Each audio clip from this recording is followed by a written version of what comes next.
வாழ்க வையகம். இப்பொழுது நாம் வாவ் எஜுகேஷன் ஒரு சிலபஸ் பார்க்க போறோம். இதை பார்த்தா மொத்த எஜுகேஷனும் புரிஞ்சிடும், கல்வி என்னன்னு புரிஞ்சிடும். வாவ் எஜுகேஷன் அப்படிங்கிறது உலகத்தில் எதுவும் இல்லை, நானா வச்ச ஒரு பேரு. அக்டோபர் மாதம் 2016 நான் ஜெர்மன் போயிருந்தேன். ஜெர்மன், பிரான்ஸ் 2 நாட்டுக்கு போயிருந்தேன். மெயினா இந்த கல்வி சம்பந்தமா ஆராய்ச்சி பண்றதுக்கு தான் போயிருந்தேன். அது கூட சில ப்ரோக்ராம் பண்ணியிருந்தேன். அப்போ அங்க இருக்கிற ஜெர்மன் நாட்டு கல்வியை நான் ஆராய்ச்சி பண்ணேன்.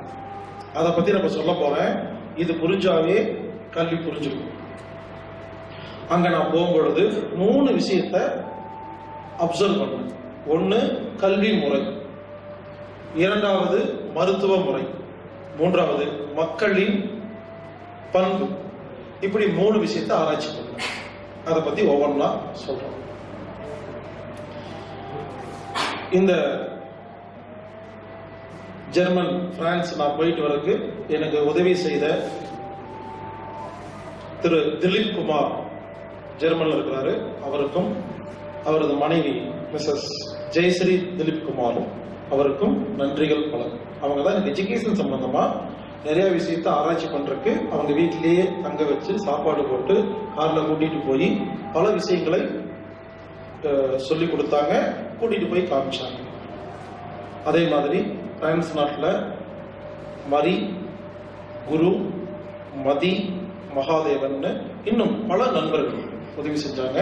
இவங்க எல்லாத்துக்கும் இந்த இடத்துல நான் நன்றி சொல்றது கடமைப்பட்டிருக்கேன். ஏன்னா நான் வந்தவுடனே அவங்க வேலையெல்லாம் விட்டுட்டு லீவு போட்டு கார் எடுத்துட்டு என்னை கூட்டிட்டு போய் பல உதவிகள் செஞ்சாங்க. அவங்க உதவி இருந்தனாலதான் இந்த வாவ் எஜுகேஷன் இப்போ உங்களுக்கு கைக்கு வருது.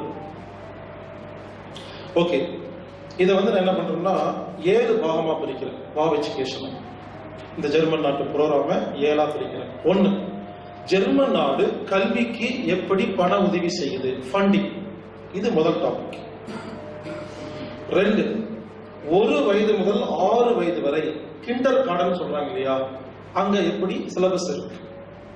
2, 3, 6 வயது முதல் 10 வயது வரை பிரைமரி பள்ளிக்கூடம், அந்த சிலபஸ் எப்படி இருக்கு.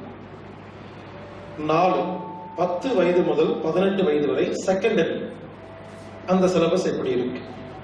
18 வயசுக்கு மேல அங்க எப்படி பள்ளிக்கூடம் இருக்கு, காலேஜ் இருக்கு, மக்கள் அந்த ஸ்டூடெண்ட் எப்படி பிஹேவ் பண்றாங்க, எப்படி படிக்கிறாங்க. அடுத்தது 6வது மக்களின் குணம், மக்களுடைய அந்த தரம், வாழும் தரம். 7வது வைத்தியம், ஜெர்மன் நாட்டில் உள்ள ஜெர்மன் அலோபதி டாக்டருடைய வைத்தியம். இப்படின்னு 7 பாகமா நான் பிரிச்சிருக்கேன். ஒவ்வொன்றா பார்க்கலாம். முதல்ல ஜெர்மன் நாட்டுல ஒரு குழந்தை பிறந்ததுனாலே, அது படிக்குதோ இல்லையோ, ஒரு குழந்தை பிறந்ததுன்னா ஒவ்வொரு மாதமும் 192 யூரோவை அரசாங்கம் பேரண்ட்ஸ், பெற்றோர்களுக்கு கல்விக்காகவும் அந்த குழந்தையை வளர்த்துறதுக்காகவும் மாதம் கொடுக்கிறது. கணக்கு போட்டு பார்த்தா இந்தியன் ருபீஸ்ல 14,000 ரூபாய். யோசிச்சு பாருங்க, எது கொடுக்குறாங்க? கல்வியை உயர்த்துறதுக்காக. நம்ம நாட்டுல ஒண்ணுமே கொடுக்கறது இல்ல, புடுங்குறாங்க. நீங்க கேட்கலாம், ஜெர்மன் நாட்டுல நிறைய பணம் இருக்கு, கொடுப்பாங்க, நம்ம கிட்ட இல்ல. யாருமே சொன்னா இந்தியாவை விட உலகத்தில் ஒரு பணக்கார நாடு கிடையவே கிடையாது. டோல்கேட்ல போறீங்க இல்லையா, காரு பஸ்ஸுக்கு பணம் வாங்குறாங்க இல்லையா, இதை பத்தி யாருக்கா தெரியுமா? 8 கோடி ரூபாய்க்கு ரோட்டை போட்டுட்டு 8 லட்சம் கோடி கலெக்ட் பண்ற இந்த அரசாங்கமா உங்களுக்கு உதவி செய்ய போகுது?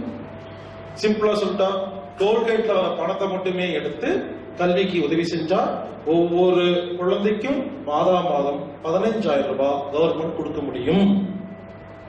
ஒருவேளை உங்களுக்கு இது கணக்கு புரியலன்னா ஒரு நாள் டோல்கேட்ல போய் நில்லுங்க. எத்தனை கார் எத்தனை பஸ் வருதுன்னு காலில் இருந்து ஒரு கணக்கு எடுங்க. அங்க ரூபீஸ் போட்டுட்டு எண்ணுங்க. அப்ப எத்தனை வருஷமா டோல் நடந்துட்டு இருக்கு மொத்த கணக்கு போடுங்க. வா அப்படின்னு. 2வது குழந்தை பிறந்தா 192 யூரோ கொடுக்குறாங்க அப்ராக்சிமேட்டா. அதுவும் 14,000 ரூபாய். எங்க முதல் குழந்தைக்கு தனி அமௌண்ட், 2வது தனி அமௌண்ட், 2 சேர்ந்து வரும். 3வது குழந்தைக்கு 198 யூரோ. 4வது குழந்தைக்கு 223 யூரோ. கணக்கு போட்டு பார்த்தா 16,000 ரூபாய். ஒரு 4 குழந்தை வச்சிருக்கிற ஒரு அப்பா மாசம் மாசம் 1 லட்சம் ரூபாய் கவர்மெண்ட் கொடுத்துருக்கு. குழந்தை மட்டும் பெற்றுக்கிட்டா போதும். இப்ப சொல்லுங்க, அப்ப கல்வியை ஒழுங்கு பண்ணணும்னு கவர்மெண்ட் சொல்லுதா இல்லையா? காசு கொடுத்தாதான் ஒழுங்கு பண்ண முடியும். அங்கெல்லாம் ஏன் நல்லா படிக்கிறாங்கன்னா காசு வருது. சாப்பிட்டு வீட்டுக்கு வாடகை கட்டிட்டு செலவுல படிக்க வைக்கிறது ரொம்ப சுலபமா இருக்கு. நம்ம நாட்டுல அதுக்கே நம்ம கஷ்டப்பட்டு சம்பாதிக்கிறோம். அதுக்காக நம்ம நாட்டிலே கொடுங்கன்னு கேட்கல, கல்வியை ஒழுங்குபடுத்தினா போதும், நாங்க சொந்தமா சம்பாரிச்சுக்குவோம். அதெல்லாம் எனக்கு தெரியும். நீங்க ஒன்றும் பிச்சை காசெல்லாம் போட வேண்டாம், கொடுத்தா சந்தோஷம் தான். அப்படி எதிர்பார்த்துட்டு இல்ல. சிலபஸும் ஒழுங்கா இல்ல, காசும் கொடுக்கறது இல்ல, எங்க என்னங்க பண்றது நம்மலாம்?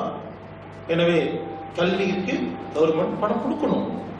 கொடுக்காட்டி சிலபஸ் ஒழுங்கு பண்ணுங்க. இன்னொரு விஷயம் தெரியுமா? ஜெர்மன் நாட்டுல எல்லா பள்ளிக்கூடத்திலையும் ஃபீஸே கிடையாது. யாருமே பிரைவேட் ஸ்கூலுக்கு போறதே இல்லை. ஏன் தெரியுமா? பிரைவேட் ஸ்கூல்ல என்ன ஃபெசிலிட்டி இருக்கோ அதை விட அதிகமா கவர்மெண்ட் ஸ்கூல் இருக்கு. எனவே அங்க பிரைவேட் ஸ்கூல் ரொம்ப கம்மி. 100ல ஒரு பள்ளிக்கூடம் இருக்கும், அது அதாவது இருக்கும். இங்க 100ல 99 பிரைவேட்டா இருக்கு. எனவே முதல்ல நம்ம நாட்டுல பள்ளிக்கூடத்துக்கான கல்விக்கான நிதியே ஒழுங்கா இல்லை. அதை முதல்ல சரி பண்ணணும். இல்லையா ஒண்ணு நிதி கொடுக்காட்டு பரவாயில்ல, நாங்க சொந்தமா சம்பாரிச்சுக்கிறோம், வலு இருக்கு, தெம்பு இருக்கு, சிலபஸாவது ஒழுங்கு பண்ணுங்க. அதையும் பண்ணல, என்ன பண்றது? இது ஃபண்டிங்.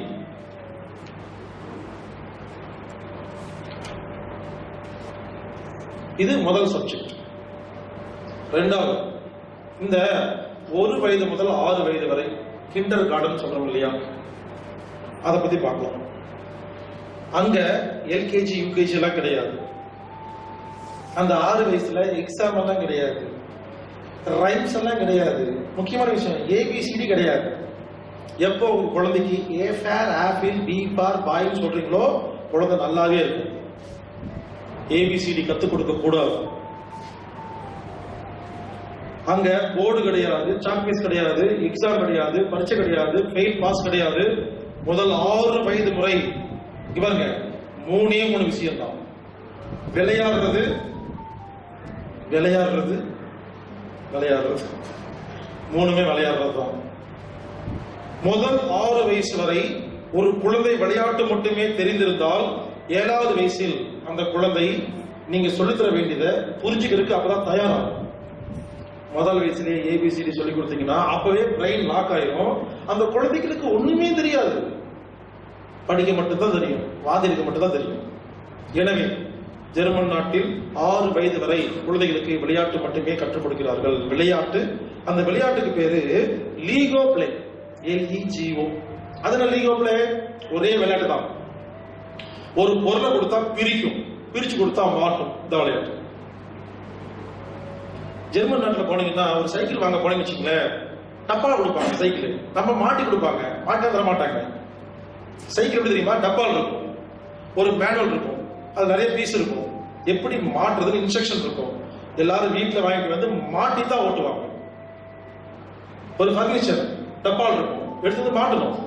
ஏன்னா ஸ்கூல்ல சொல்லி கொடுத்துட்டாங்க எப்படி பிரிக்கிறது, எப்படி மாற்றுறது. இதுதான் ஒரு குழந்தைக்கு சொல்லிக் கொடுக்க வேண்டிய முதல் அறிவு. அந்த குழந்தை என்ன பண்ணுது? அந்த 6 வருஷமும் அந்த பள்ளிக்கூடங்கள்ல நிறைய இன்ஸ்ட்ருமெண்ட்ஸ் இருக்கும். ஒரு மிஷின் இருக்கும், ஒரு டிவி இருக்கும், மாதிரி எல்லாமே பொம்மை மாதிரி இருக்கும்.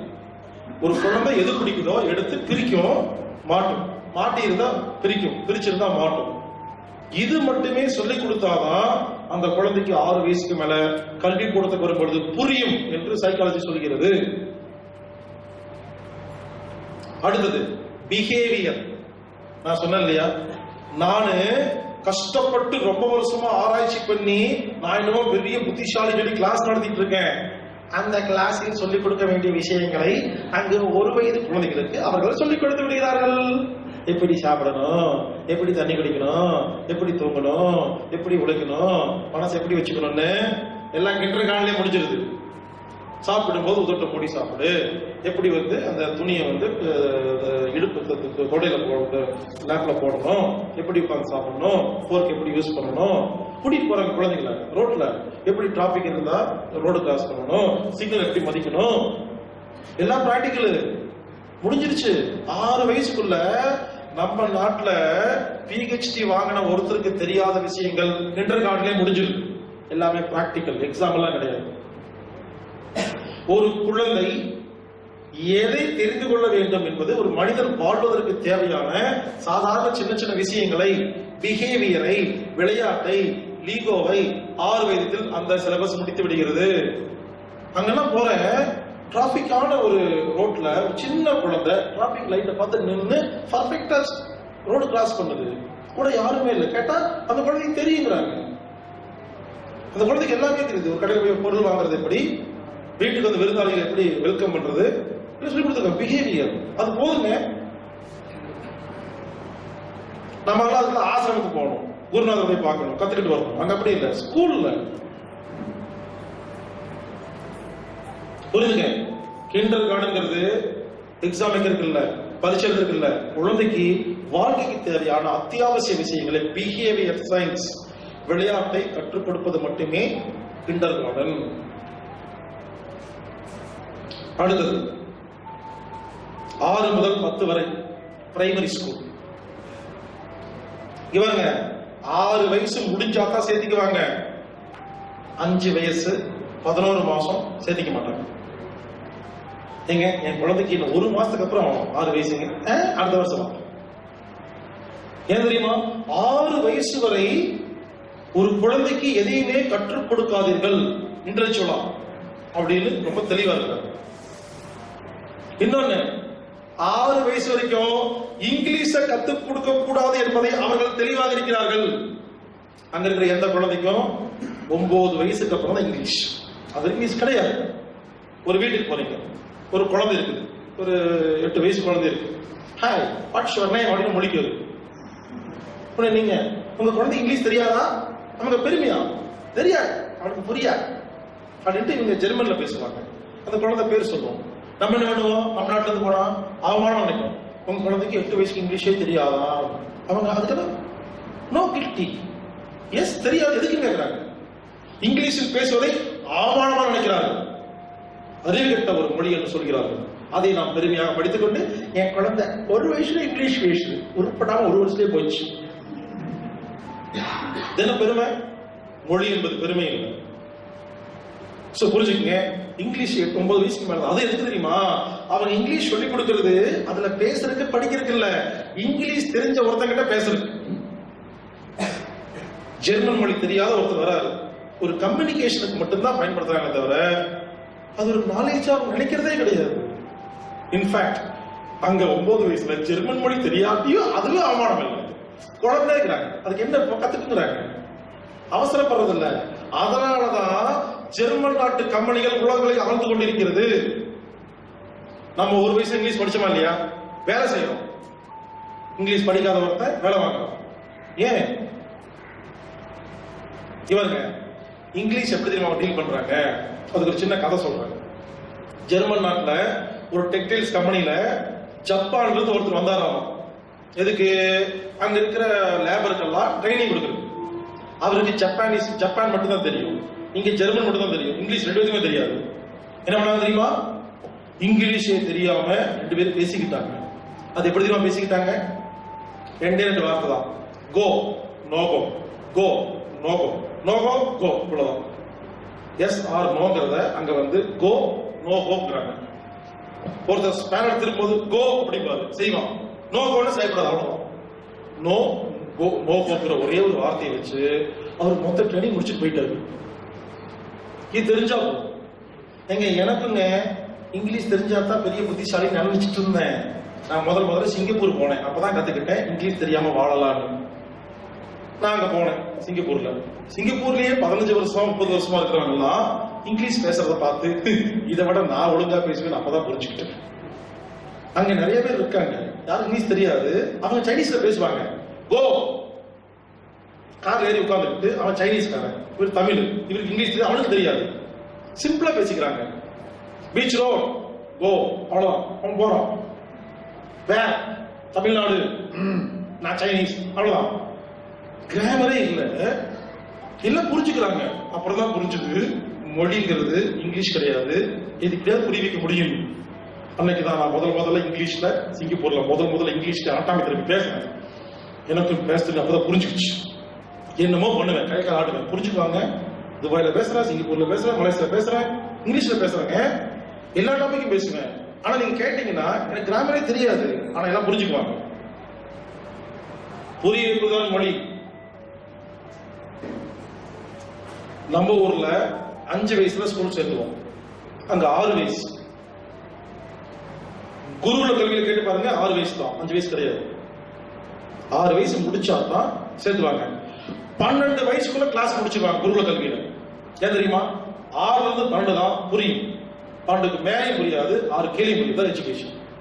குருகுல கல்வி என்பது 6 வயதில் சேர்த்துவார்கள், 12 வயசில் வெளியே வருவார்கள். ஜெர்மன் நாட்டுக்கு இருக்கிற கல்வி ஒன்றும் அவங்க கண்டுபிடிச்சது இல்ல, புரிந்து கொள்ளுங்கள். இந்தியா, இலங்கை போன்ற பல்வேறு நாடுகளுக்கு சுற்றுப்பயணம் செய்து நம்மிடம் உள்ள குருகுல கல்வியை ஆராய்ச்சி பண்ணி அதைத்தான் இப்ப அவங்க சிஸ்டமா வச்சிருக்கிறாங்க என்று சொல்ல வருகிறேன். இப்ப நம்ம இங்கிருந்து அங்கே திட்டிக்கிறோம். இன்னொரு முக்கியமான விஷயம், இந்த பிரைமரி ஸ்கூல் இருக்கு இல்லையா, வீட்டுக்கு பக்கத்துல எந்த ஸ்கூல் இருக்கோ அங்கதான் போகணும். ரூல்ஸ் ஏன் தெரியுமா? படிப்புக்காக ரொம்ப தூரம் போனா டைம் வேஸ்ட்னு உங்க வீட்டுக்கு பக்கத்துல எந்த பள்ளிக்கூடம் இருக்குதோ அங்கதான் சேர்க்கணும். நீங்க உங்க வீட்டுக்கு பக்கத்துல பள்ளிக்கூடத்தை விட்டுட்டு அந்த ஸ்கூல் சூப்பர்னு வந்தீங்கன்னா சேர்த்த மாட்டாங்க, சேர்த்தவும் கூடாது. இடம் இல்லை, அதெல்லாம் கிடையாது. இடம் இல்லையா, இன்னொரு ஸ்கூல் ஆரம்பிக்கலாம். 4 கிளாஸ் இருக்கு, 40 பேர், 50 பேர் வந்துட்டாங்களா, புதுசா இன்னொரு பில்டிங் உடனே கட்டுறாங்க, உடனே வாடகை எடுக்கிறாங்க. எத்தனை பேர் ஸ்கூல் போறாங்களோ அத்தனை பேருக்கு இடம் இருக்கு. இந்த இடம் இல்லைங்கிறதெல்லாம் கிடையாது, வந்தா சேர்த்திக்குவாங்க, அவ்வளவுதான். பாருங்க எவ்வளவு பெரிய திட்டம். எக்ஸாம் கிடையாது, பாஸ் ஃபெயில் கிடையாது, கில்ட்டி கிடையாது. ஃபெயில் இருக்கு, எப்படி தெரியுமா? அங்கே ஃபெயில் இருக்கு, 6வது 10வதுல ஃபெயில் இருக்கு. ஃபெயில்னா மார்க் எழுதி பரீட்சை எழுதி பாஸ் பண்ணி அந்த ஃபெயில் கிடையாது. டீச்சர் இருக்காங்க இல்லையா, டீச்சர்,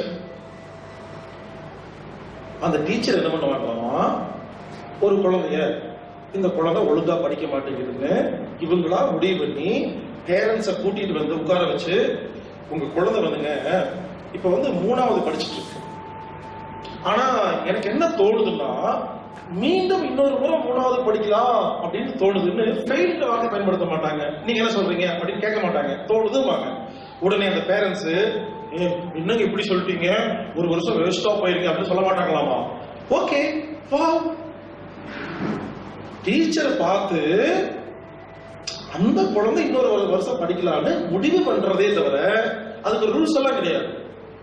பேரண்ட்ஸும் டீச்சரும் சேர்ந்து குரூப் டிஸ்கஷன் தான் ஃபெயில்.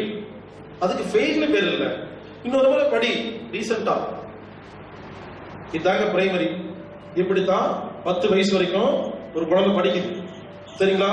இப்ப 10 வயசு முடிஞ்சு போச்சு, அடுத்து செகண்டரிக்கு வருவோம். இங்கதான் முக்கியமான விஷயம் இருக்கு. 10 வயசு முடிஞ்சிருச்சு, குழந்தை படிச்சு முடிச்சிருச்சு, அடுத்து வருது செகண்டரிக்கு. எப்படி தெரியுமா வரும்? பாருங்க, இன்னொரு முக்கியமான விஷயம், இந்த 6 வயது முதல் 10 வயது வரை இருக்கு இல்லையா, ஒரே டீச்சர் இருக்குங்கிற rules. Single teacher concept. Teacher மாத்தி மாத்தி வரக்கூடாதாமா. ஏன் தெரியுமா? ஒரே டீச்சர் 10 வயசு வரைக்கும் ஒரு குழந்தைய அப்சர்வ் பண்ணாதான் அந்த குழந்தைக்கு என்ன தெரியும் தெரியாதுங்கிறத டீச்சர் கண்டுபிடிக்க முடியும்னு சொல்லி ஒவ்வொரு கிளாஸுக்கு வேற டீச்சர் இல்ல, ஒரே டீச்சர் 6 வயது முதல் 10 வயது வரை அந்த கிளாஸ் நடத்துறது ஒரு டீச்சர் தான். அது ஏங்கிறத இப்ப சொல்றேன். ஏன் தெரியுமா? 10 வயசுல அந்த குழந்தை என்ன பண்ணுது, இன்னொரு ஸ்கூலுக்கு போகுது, செகண்டரி போதுங்களா? இங்க பாருங்க, செகண்டரி அப்படிங்கிறது ஜெர்மன் நாட்டுல 3 ஸ்கூல் இருக்கு, 3 டைப்பா பிரிக்கிறாங்க. நம்ம நாட்டுல ஒரே ஸ்கூல் தானே, 6வது ஒரே ஸ்கூல். இங்க அப்படி இல்ல, 3 ஸ்கூல் இருக்கு. 1 best school, 2 second best, 3 third best. வேற மாதிரி சொல்லிட்டா, பெஸ்ட் ஸ்கூல் அப்படின்னா நல்லா படிக்கிற குழந்தைகள், செகண்ட் பெஸ்ட்னா சுமாரா படிக்கிற குழந்தைகள், தேர்ட் பெஸ்ட்னா மக்கு குழந்தைகள் அப்படின்னு நான் சொன்னா என்ன உதைப்பாங்க. அங்க மக்கு குழந்தையே கிடையாது.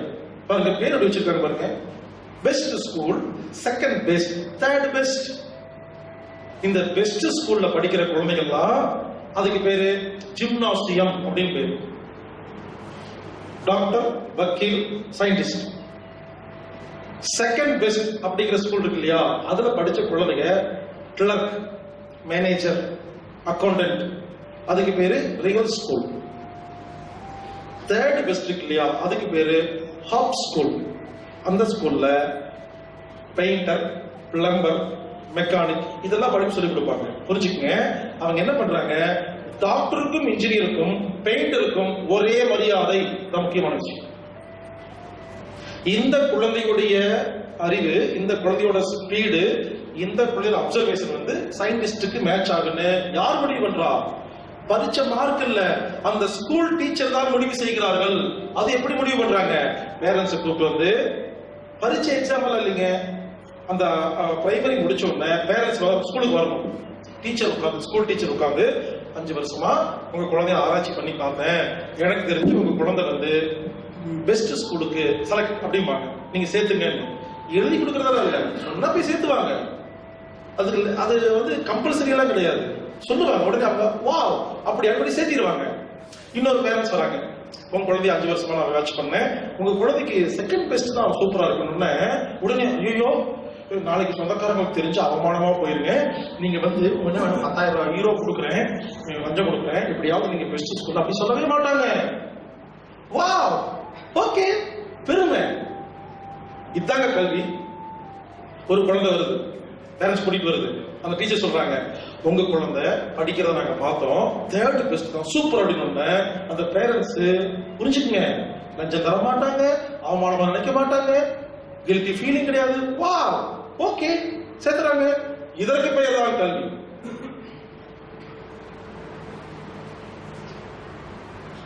புரிஞ்சுக்குங்க, அங்க டாக்டருக்கும் பெயிண்டருக்கும் ஒரே மரியாதை. தொழில் அவமானப்படுத்தினா உங்களை மேலங்கில இந்தியனா கேட்பாங்க. இந்த இந்தியா, இலங்கை, மலேசியா, இங்கிருந்து வந்தா தான் சிங்கப்பூர், லண்டன், இங்கிருந்து வந்தா தான் இந்த பிரிவினை. அங்கெல்லாம் அதான் கிடையாது. இந்த பெஸ்ட் ஸ்கூல் இருக்கு இல்லையா, அது வந்து 12th வரைக்கும் இருக்கு. இந்த செகண்ட் பெஸ்டும் தேர்ட் பெஸ்டும் 10th வரைக்கும் இருக்கு, 10th வரைக்கும் இருக்கு. அதுக்கப்புறம் காலேஜுக்கு போயிடுவாங்க. அதுக்கு மாதிரி சிலபஸே வேற. ஒரு குழந்தையின் திறமைக்கு தகுந்த மாதிரிதான் சிலபஸே தவிர இருக்கும் சிலபஸை படிப்பதற்கு குழந்தை கிடையாது.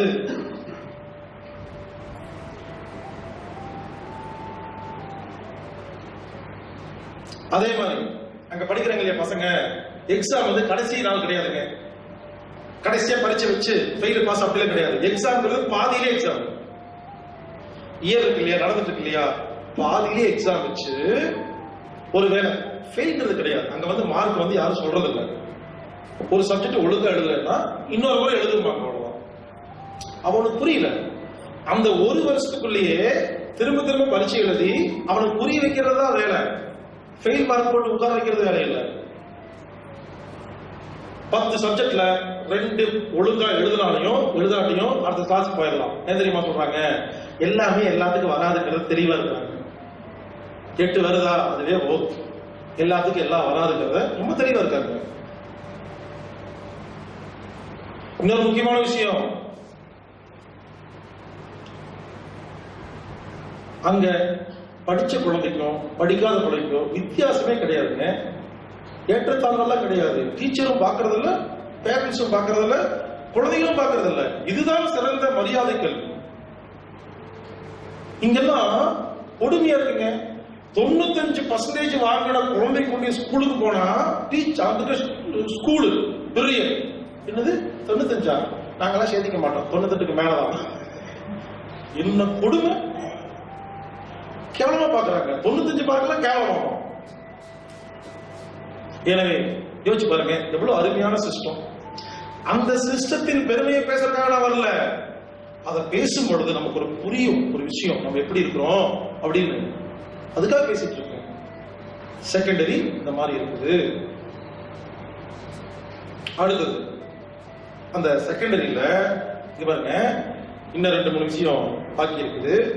ஒரு விஷயம் என்னன்னா, எக்ஸாம் இருக்கு இல்லையா, எழுதுறதுக்கு ஒருவேளை முடியலன்னா எழுத வேண்டாம், பேசலாம். இவங்க ஒரு சில பேருக்கு பேசத்தான் வரும், எழுத வராது. என்ன மாதிரி எனக்கு மைக் கொடுங்க, டாபிக் கொடுங்க, பேசிக்கிட்டே இருப்பேன். மூளை வேலை செய்யும், பாயிண்ட்ஸ் வரும். எனக்கு ஒரு பேப்பர் கொடுத்து எழுத சொல்லுங்க, பாயிண்ட்ஸ் வராதுங்க. நான் கடந்த 3 வருடமாக அமைதியும் ஆரோக்கியம் என்ற மாத இதழ் நடத்துறேன், மந்த்லி மேகசின் தமிழ். அதுல நான் தான் கட்டுரை எழுதுறேன். உங்களுக்கு விஷயம் தெரியுமா? நான் இது வரைக்கும் எந்த கட்டுரையும் பேப்பர்ல பேனல எழுதுறதே கிடையாது. எனக்கு எழுத தெரியாது. முதல்ல எழுத ஆரம்பிச்சேன். எழுதுன படிச்சு பார்த்தா எனக்கே பிடிக்கல. ஏன்னா எழுதும் பொழுது மூளை வேலை செய்ய மாட்டேங்குது. எனக்கு பேசுனா மூளை வேலை செய்யுது. சில பேருக்கு எழுதுனா மூளை வேலை செய்யும், பேசினா வராது. அது அவர்கள் தன்மை. அப்படி இருக்கும் பொழுது பரீட்சை என்ற பேரில் எல்லாத்தையும் எழுத சொல்வது என்பது அதுவே சரியில்லை. நான் என்ன பண்ணுவேன், செல்போன்ல ரெக்கார்டிங் பண்ணிட்டு தலைப்பு மறுபடி சுகப்பிரசவம் நான் அப்படின்னு சொல்லி ஆரம்பிச்சு பேசுற மாதிரி எழுதுற மாதிரியே பேசுவேன். இப்ப உங்ககிட்ட பேசும்போது வேற ஸ்டைல், அந்த ரெக்கார்டிங் பண்ணும் பொழுது எழுதுன எப்படி எழுதுவேன், இதன் மூலமாக நான் உங்களுக்கு சொல்ல வேண்டியது என்னவென்றால் அப்படின்னு சொல்லி எழுதுற மாதிரியே பேசுவேன். அது நம்ம ஆபீஸ்ல இருக்கிற ஸ்டாஃப் இயர்போன் மாட்டிட்டு உட்கார்ந்து அதை அப்படியே எழுதி அதை டைப் பண்ணி அதை எனக்கு மெயில் பண்ணுவாங்க. நான் படிச்சு பார்த்துட்டு கரெக்ஷன் கூட 4வது பேராகிராஃப்ல அப்படின்னு சொல்லி கரெக்ஷனும் பேச்சுதான். ஃபைனல் ப்ரூஃப் ஓகே பிரிண்ட் வந்துடும். எனக்கு இப்படிதான் தெரியும். என்ன கொண்டு போய் பரிசீலனை சொன்னா ஃபெயில் தான். ஜெர்மன் நாட்டுல ஒரு குழந்தைக்கு எழுத தெரியாது, எழுதுறது திறமை இல்லைன்னா அந்த குழந்தைய முதல்ல என்ன பண்ணுவாங்க, அது தனியா பிரிச்சிடறாங்க. அந்த மாதிரி குழந்தைகளை பிரிச்சுட்டு அதுக்கு ஓரல் எக்ஸாம் கொஸ்டின் பேப்பர் கையில கொடுத்துருவாங்க. அந்த குழந்தை என்ன பண்ணுமாமா, டைம் கொடுத்துருவாங்களாமா, 10 நிமிஷம் 15 நிமிஷம் ஒரு பேப்பர் எடுத்து ஓன் பிட் எழுதிக்கலாம். இந்த கேள்விக்கு இந்த பதில் சொல்லணும்னு சும்மா இன்ஸ். இப்ப நான் வந்து பேப்பர்ல வச்சு பேசுறேன் பாத்தீங்களா, இந்த பாயிண்ட பார்த்தா நான் பேசுவேன். இந்த இன்ஸை வச்சுக்கிட்டு டீச்சர் வருவாங்க சொல்லுவாங்க. அப்ப இந்த பேப்பர் பார்த்துட்டு பாயிண்ட்ஸா பேசணும். அப்ப என்ன பண்ணுவாங்க, மார்க் போட்டு போயிட்டே இருப்பாங்க. வேலை முடிஞ்சது. சோ எவ்வளவு எளிமையா இருக்கு. இதுதான் கல்வி. மார்க் கிரேட் எல்லாம் கிடையாது. மார்க் டிக்ளேர் பண்ண மாட்டாங்க. ஒருத்த மார்க்கை இன்னொரு ஸ்டூடெண்ட் தெரிஞ்சுக்கிட்டா அவமானம். No disclose. எக்ஸாமும் கிடையாது. எக்ஸாம் எழுதுனா மார்க் கிடையாது. மார்க் இருந்தா சொல்றது இல்ல, சொன்னா யாருக்கும் சொல்றது இல்ல. நீ எத்தனை மார்க் நான் எத்தனை மார்க் எல்லாம் கிடையாது. எல்லாரும் ஒண்ணு படிச்சுட்டாங்க, நல்லா இருக்காங்க, ஒரு ஃப்ரெண்ட்ஷிப் நல்லா இருக்குது. இது ரொம்ப படிக்கிற குழந்தை, முட்டாள் குழந்தை அப்படி கிடையாதுங்க. இப்ப இருக்க ஸ்கூல்ல பாத்தீங்கன்னா எவன் நிறைய மார்க் எடுக்கிறானோ அவனே பெருமையா சொல்லிட்டு இருப்பான். இந்த படிக்காத பசங்களுக்கு அவமானம் இருக்கு பாத்தீங்களா, பயங்கர அவமானமா இருக்கும். அவங்கதான் ஃபியூச்சர்ல வந்து தீவிரவாதிகளா மாறுறது. சமுதாயம் அவங்கள மதிக்கல, அவன் சமுதாயத்தை மதிக்க மாட்டான். இதுதான் பிரைமரி எஜுகேஷன். இப்படிதான் இருக்கும். அடுத்தது 16 வயசுக்கு மேல என்ன சிலபஸ் அப்படின்னு கேட்டா, முதல்ல 18 வயசுக்கு அப்புறமா, இந்த 18 வயசுங்கிறது 5வது சாப்டர் நம்ம இதுல 5வது சாப்டர் 18 வயசுக்கு மேல. 18 வயசுக்கு மேல ஸ்கூல்ல ஒரு லெட்டர் வரும் பேரண்ட்ஸ்க்கு. என்ன வரும், இனிமேல் இந்த ஸ்டூடெண்ட் என்ன செஞ்சாலும் பேரண்ட்ஸ்க்கு இன்ஃபார்ம் பண்ண மாட்டோம். அந்த பையன் பெரிய மனுஷன் ஆயிட்டான். இனிமேல் அவன் தான் முடிவெடுக்கணும். இனிமேல் இந்த மாணவனை பற்றி கவர்மெண்ட்டும் பள்ளிக்கூடமும் உங்களுக்கு எந்த தகவலும் சொல்லாது. அவர் பெரிய மனுஷன் ஆயிட்டாரு, மிஸ்டர் ஆயிட்டாரு அப்படின்னு லெட்டர் வரும். அதுக்கப்புறம் பேரண்ட்ஸ் பக்கம் போவே வரும். போலீஸ் கம்ப்ளைண்ட் தான். போலீஸ் தான், பேரண்ட்ஸ் கிடையாது. நார்வேல இது ரொம்ப ஸ்ட்ரிக்ட். ஏதாவது பேரண்ட்ஸ் போலீஸ் இன்ஃபார்ம் பண்ணுவாங்க. அவனை பெரிய மனுஷன் ஆக்குறாங்க. இப்ப நம்ம என்ன பண்ணுவோம், வீட்டுல 35 வயசு இருக்கும், ஒரு வீட்டுக்கு போனேன், வாங்க உட்காருங்க, உங்களை எங்க பாப்பாவுக்கு ரொம்ப பிடிக்கும். சரி சரி பாப்பாவை பார்த்தா ஒரு பீப்பா மாதிரி 35 வயசு வருது. இவர் இன்னும் பாப்பா பாப்பான்னு பேசிட்டு இருக்காரு.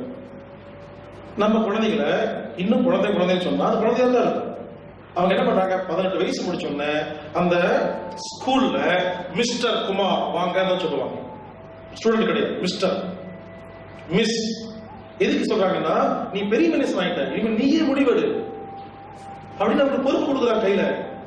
கொடுத்துட்டு அதுக்கப்புறம் ஒரு மாணவன் நேரடியா ஒரு காலேஜுக்கு போய் சொந்த கையெழுத்துல சேரலாம். பேரண்ட்ஸ் உடைய கையெழுத்து தேவையில்லை. 18 இயர்ஸ் வரைக்கும் தான் பேரண்ட்ஸ் சப்போர்ட். அதுக்கப்புறம் சொந்தமா கையெழுத்து போட்டுக்குவாரு. சொந்தமா வீடு வாடகை தருவாங்க. சொந்தமா என்ன பண்ணிக்கலாம், பிசினஸ் ஆரம்பிக்கலாம். அப்ப உனக்கு தேவையே.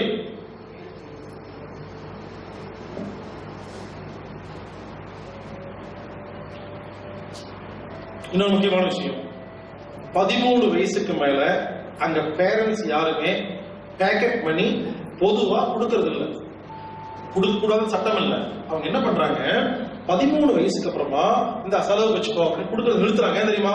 நிறுத்தினாதான் சொந்தமா சம்பாரிச்சு சுயமா நிப்பான்னு அப்ப இருந்தே பார்ட் டைம் பிசினஸ் எல்லாம் ஆரம்பிச்சிடுறாங்க.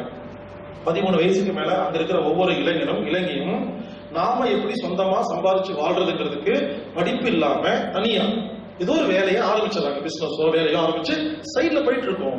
அங்க இருக்கிற எல்லா ஸ்டூடெண்ட்டுக்கும் ஒரு பிசினஸ் இருக்கும், ஒரு கம்பெனி இருக்கும். நம்ம நாய் மாதிரி நாள் ஃபுல்லா சம்பாதிக்கிறத விட அவங்க 50 மடங்கு அதிகமா சம்பாதிக்கிறாங்க. ஒரு ஸ்டூடெண்ட் என்ன முதலே சொல்லி கொடுக்குறாங்க, பொறுப்பு கொடுக்குறாங்க. அதை விட முக்கியமான விஷயம், கல்லூரியில ஒரு ப்ராஜெக்ட் தராங்க. கேன்சர், நீ ப்ராஜெக்ட் பண்ணு. ஒருத்தருக்கு ஜல்லிக்கட்டு ப்ராஜெக்ட் பண்ணுங்க. இந்த ப்ராஜெக்ட் எல்லாம் பார்த்துருக்கீங்க இல்லையா? ஸ்கூல்ல காலேஜ்ல ஸ்டூடெண்ட் என்ன பண்ணுவோம், நம்ம எல்லாம் கஷ்டப்பட்டு ஓடி போய் அங்கே இங்கே கலெக்ட் பண்ணிட்டு வந்து 500 பேஜ்ல புக்கு டைப் படிச்சு கஷ்டப்பட்டு மேக் பண்ணி கொண்டு சப்மிட் பண்ணுவோமா? இதே மாதிரி ஜெர்மன் நாட்டுல யாராவது ப்ராஜெக்ட் சப்மிட் பண்ணா அந்த புக்கை வேர்டு ஃபார்மட்ல சிடியா கூட கொடுக்கணும். எல்லா காலேஜ்லயும் ஒரு சாஃப்ட்வேர், அந்த சாஃப்ட்வேர்ல அந்த சிடியை போடுவாங்க. அந்த சிடி உள்ள போயிடணும்னு அந்த லெட்டர்ஸ் இருக்கு இல்லையா, சென்டென்ஸ், பேராகிராஃப், அது ஒரு சாஃப்ட்வேருக்குள்ள போகும். வெளியே வரும் பொழுது எந்தெந்த லைன் எல்லாம் விக்கிபீடியாவில், யூடியூப்ல, வெப்சைட்ல எந்தெந்த வெப்சைட்ல இருந்து திருடலாம் அப்படின்னு லிஸ்ட் கொடுத்துருவோம். ஒரு சென்டென்ஸ் திருடி இருந்தாலும் 5000 யூரோ ஃபைன். சொந்தமா மட்டும்தான் ப்ராஜெக்ட் பண்ணணும், விட்டடிச்சா ஃபைன், ஃபெயில் பண்ண ஃபைன். ஒவ்வொரு வார்த்தையும் நீயே சொந்தமா தான் எழுதிருக்கணும். குறிப்பா விக்கிபீடியால யாராவது திருடுனா சென ஃபைன். அதுலதான் தப்பான விஷயம் இருக்குன்னு ஜெர்மன் நாட்டு கல்விக்கு தெரியும். இன்னொருத்த புக்க, இன்னொருத்த எழுதுனத, இன்னொருத்த வரைஞ்சத ஒரு படம் கூட போடக்கூடாது, சொந்தமா வர. இன்னொரு திருட்டு பை இல்ல ஓன். அப்ப எப்படி ப்ராஜெக்ட் எப்படி இருக்கும்? அவன் வர்றான், ஒரு கம்பெனி வைக்கிறான், அவனை ஜெயிக்க முடியாது. நீங்க ஏன் ஜெர்மன் டெக்னாலஜி ஊரெல்லாம் பிரமாதமா இருக்குன்னா, நம்ம எல்லாம் வேலை செய்யறோம், முதலாளியா இருக்கான், 140 கம்பெனில முதலாளியா இருக்கான், சின்ன பையன். ஏன்? படிப்பு அப்படி இருக்கு, சிலபஸ் அப்படி இருக்கு. நமக்கெல்லாம் வேலை செய்யறதுக்கு தான் படிச்சு கொடுத்துருக்காங்க, வேலை வாங்குறது கத்துக் கொடுக்கல. நம்மளை லேபராக வைத்துக் கொள்வதற்கு தான் உங்கள் சிலபஸ் இருக்குது, அங்க முதலாளி சிலபஸ் இருக்கு. எல்லாமே ஓங்க. அதை விடுங்க, எக்ஸாம் இருக்கு இல்லையா, எக்ஸாம் சொந்தமா தான் எழுதணும். மக்கடிச்சு அப்படியே எழுதுனா ஃபெயில். நம்ம என்ன பண்றோம், இந்த புக்கில் இருக்கு அப்படியே எழுதணும், இஷ்ட வாசம் மாறக்கூடாது. இது வாந்தி எடுக்கிறது. நானு அக்குபஞ்சர் டிப்ளமா கத்துக்கிட்டேங்க, ஒரு டுபாகூர் சிஸ்டர் கிட்ட. ஒருத்தர் போய் அக்குபஞ்சர் கத்துக்கிட்டேன். நான் அக்குபஞ்சர் தெரப்பி தெரியும், எனக்கு நான் சர்டிஃபிகேட் வச்சிருக்கேன். போய் கத்துக்கிட்டேன் ஒரு இன்ஸ்டியூட்ல. அது ஒரு ஃப்ராடு. எக்ஸாம் ஹால் இருந்துச்சு. நல்லா கேட்டுக்கங்க, எனக்கு எல்லா பாயிண்ட்டும் தெரியும். அக்குபஞ்சர்ல 361 எல்லா பாயிண்ட்டும் தெரியும், எல்லாமே தெரியுங்க. நான் படிச்சேன்னா புரிஞ்சுக்கிட்டேன். எக்ஸாமுக்கு போனேங்க. எக்ஸாம் ஹாலில் உட்கார சொல்லி பேப்பர் கொடுத்தாங்க, கொஸ்டின் பேப்பர் கொடுத்தாங்க. எடுத்து எழுத ஆரம்பிச்சேன். நான் எழுதுறது எல்லாமே ஒவ்வொரு டைலாகும் சொந்த ரைட்டிங், புக்கில் இருக்கிறது கிடையாது. புக்கில் இருக்கிறத புரிஞ்சுக்கிட்டு நான் எழுதுவேன். இதுதான் இத்தனை வருஷமா ஸ்கூல்ல இருந்து காலேஜ்ல இருந்து நான் சொந்தமா தான் எழுதுவேன், அப்படியே எழுத மாட்டேன். எனக்கு ரொம்ப கம்மியான மார்க் தான் போடுவாங்க, ஏன்னா நான் சொந்தமா எழுதுவேன். புரிஞ்சுக்கிட்டு எனக்கு மக்கடிக்க தெரியாதுங்க, எனக்கு பிடிக்காது தெரியாது, புரிஞ்சுக்கிட்டு எழுதுவேன். அப்படி அக்குபஞ்சர் எழுதுனங்க. அந்த அக்குபஞ்சர் கிளாஸ்ல அந்த கிளாஸ் நடத்துறவர் இருக்கார் இல்லையா, அவரு வந்து திடீர்னு வந்து எல்லாரும் விட்டடிங்க அப்படின்னு ஓப்பனா பேசுறாரு, மைக்க பிடிச்சு. உடனே எல்லாரும் புக் எடுத்து எழுதுறாங்க, அப்படி விட்டடிக்கிறாங்க. நான் ஒருத்தர் மட்டும் தான் சொந்தமா எழுதுறேன், எனக்கு கம்மி மார்க், எல்லாத்துக்கும் அதிகமா இருக்கு. சொந்தமா எழுதுன ஒருத்தனுக்கு தான் புத்தி இருக்குன்னு தெரியாத டீச்சர் பாடத்தை திருத்தினா அப்படிதான். டீச்சர் என்ன பண்றாங்க, இந்த எக்ஸாம்ல திருத்துறவங்க புக்கில் அப்படியே இருக்கிறது எழுதுனா 10 மார்க், சொந்தமா எழுதுனா அதுக்கு 3 மார்க். புரிஞ்சுக்கங்க, ஜெர்மன் சிஸ்டத்துல புக்கில் இருக்கிறது அப்படியே எழுதுனா ஃபெயில், சொந்தமா எழுதுனா மட்டும் தான் பாஸ். அதை விட முக்கியம், சொந்தமா எழுதி முடிச்சுட்டு சொந்த கருத்துனால எழுதலாம், தப்பே இல்லை, இதுக்கெல்லாம் ஃபெயில் பண்ண மாட்டாங்க. காந்தி ரொம்ப நல்லவர்னு ஒரு புக் படிக்கிறீங்க ஃபார் எக்ஸாம்பிள், காந்தி இந்தியாவுக்கு சுதந்திரம் வாங்கி கொடுத்தாருன்னு ஒரு புக் இருக்கு, சிலபஸ் படிச்சாச்சு. எக்ஸாம்ல காந்தி பத்தி எதுன்னு சொல்றாங்க, நீங்க 3 ஆப்ஷன் தராங்க. புக்ல என்ன படிச்சீங்களோ அதை எழுதுறதுக்கு ஒரு ஆப்ஷன், அடுத்த ஆப்ஷன் இன்னொரு பேர் போட்டு கடைசியா எனது கருத்துன்னு போட்டு காந்தி அயோக்கியன்னு எழுதினாலும் உங்களை வந்து ஃபெயில் தான் பண்ண மாட்டாங்க. உன் கருத்து கடைசியா என் கருத்து அப்படின்னு போட்டு இதை நான் நம்ப மாட்டேன், இந்த சிலபஸ் தப்பா இருக்குது, நான் ஒத்துக்க மாட்டேன், காந்தினால எல்லா பிரச்சனையும் வந்துச்சுன்னு நீங்க எழுதினாலும் உங்களை கூப்பிட்டு அடிக்க மாட்டாங்க. ஓஹோ இது உன் கருத்து அப்படின்னு என் கருத்துன்னு தனியா எழுதலாம். அதை பார்த்துட்டு ஓ இந்த அளவு சிந்திக்கிறானான்னு பெருமைப்படுறாங்களே தவிர அவங்க அவமானப்படுத்துறது இல்ல. சொந்த கருத்தை கூட எழுத முடியலன்னா நீங்க என்ன சிந்தனையாளர்? புரிந்து கொள்ளுங்கள். எனவே அவர்கள் எப்பொழுதுமே வித்தியாசமா இருக்கிறாங்க. ஏன்னா எல்லாமே புரிஞ்சிருக்கு அவங்களுக்கு. சிஸ்டம் இப்படிதான் இருக்கும். இதான் படிப்பு, இதான் கல்வி. அடுத்தது இன்டர்நேஷனல் ஸ்கூல் அப்படின்னு சொல்றாங்களா இல்லையா? உங்கள் பையனை நான் வந்து இன்டர்நேஷனல் ஸ்கூல்ல சேர்த்திருக்கேன் அப்படிங்கிறது எவ்வளவு பெருமையா இருக்கு. முதல்ல புரிஞ்சுக்குங்க, இன்டர்நேஷனல் ஸ்கூல்னா என்ன, அதை முதல்ல தெரிஞ்சுக்குங்க. இன்டர்நேஷனல் ஸ்கூல்னா என்னன்னா, பெரிய பெரிய அதிகாரிகள், பெரிய பெரிய வியாபாரிகள் தன் குடும்பத்தோட வேற வேற நாட்டுக்கு டிராவல் பண்ற ஒருத்தருக்கு ஒரே நாட்டுல ஒரே மொழியில கல்வி கற்க முடியாது அப்படின்னு சொல்லப்படுது. அவர்களுக்காக ஸ்பெஷலாக உருவாக்கப்பட்டதுதான் இன்டர்நேஷனல் பள்ளிக்கூடங்கள். நான் வந்து ஒரு பெரிய கம்பெனில ஜிஎம்ங்க, எனக்கு திடீர்னு பாகிஸ்தான்ல போட்டுருவாங்க 1 வருஷம், திடீர்னு சைனால போடுவாங்க 2 வருஷம். அப்போ என் குடும்பத்தோட நான் போகணும், அதுக்கான எல்லா சார்ஜ் கொடுத்துருவாங்க, பேக்கிங் அப்படிதான் கொடுக்குறாங்க. இப்படி பெரிய பெரிய கம்பெனி முதலாளிகள், பெரிய பெரிய அதிகாரிகள், பெரிய பெரிய நாடு நாடா சுத்துறாங்க இல்லையா? அப்போ அவங்களை கொண்டு வந்து தமிழ் வழி கல்வியில படிக்க வச்சா இங்கிருந்து ஜெர்மன் போயாச்சு, தமிழ் வழி கல்வி கிடைக்காது. அந்த மாதிரி ஆளுங்க வேற வழியே இல்லாம ஐயோ எனக்கு ஒழுங்கா படிக்க குழந்தைக்கு வழி இல்லையேன்னு சொல்லி பாவோன்னு பார்த்து சேர்த்துற பள்ளிக்கூடம் தான் இன்டர்நேஷனல் ஸ்கூல். அங்க ஆங்கிலம் தான் கல்வி ஒத்துக்கலாம். எதுக்குன்னா அங்க வேற வேற மொழி கத்துக்க முடியாதுங்கிற கட்டாயத்துல ஆங்கிலத்தை கொண்டு வந்தார்கள். இதற்தான் இன்டர்நேஷனல் பள்ளி. அந்த பள்ளியில் சேர்த்து வைத்து என்ன பெருமை. இன்னும் நீ சென்னையில இருந்து இன்னும் கோயம்புத்தூருக்கே வந்ததில்லை, டெல்லிக்கு போனதில்லை, 2 ஊருக்கு போனதில்லை, உங்களுக்கு அதுக்கு இன்டர்நேஷனல் பள்ளி. உண்மையிலேங்க தமிழ்நாட்டில் இருக்கிற 4 ஊரை யாருமே பார்த்ததில்லை, ஆனா சேர்த்தது இன்டர்நேஷனல் பள்ளி. அந்த நாட்டுக்காரங்க யாருமே இன்டர்நேஷனல் பள்ளியில் சேர்த்தது கிடையாது. இதுக்கு தான் ஸ்கூல்லயே சொல்லி கொடுத்துறாங்க. அந்த நாட்டில் அந்த இன்டர்நேஷனல் ஸ்கூல் இருக்கு இல்லையா, அதுல படிக்கிறது எல்லாமே பாத்தீங்கன்னா வெளிநாட்டுல இருந்து வேலைக்கு வந்து உடனே வேற ஊருக்கு போகணுங்கிற கண்டிஷன் இருக்கிறவங்க மட்டும் தான் அங்க போறாங்க. இதே ஜெர்மன் பாஸ்போர்ட் வாங்கினவங்க, ஜெர்மன் சிட்டிசன் வாங்கினவங்க இன்டர்நேஷனல் ஸ்கூல்ல சேர்த்துறது இல்ல, ஜெர்மன் லாங்குவேஜ் தான் சேர்த்துறாங்க.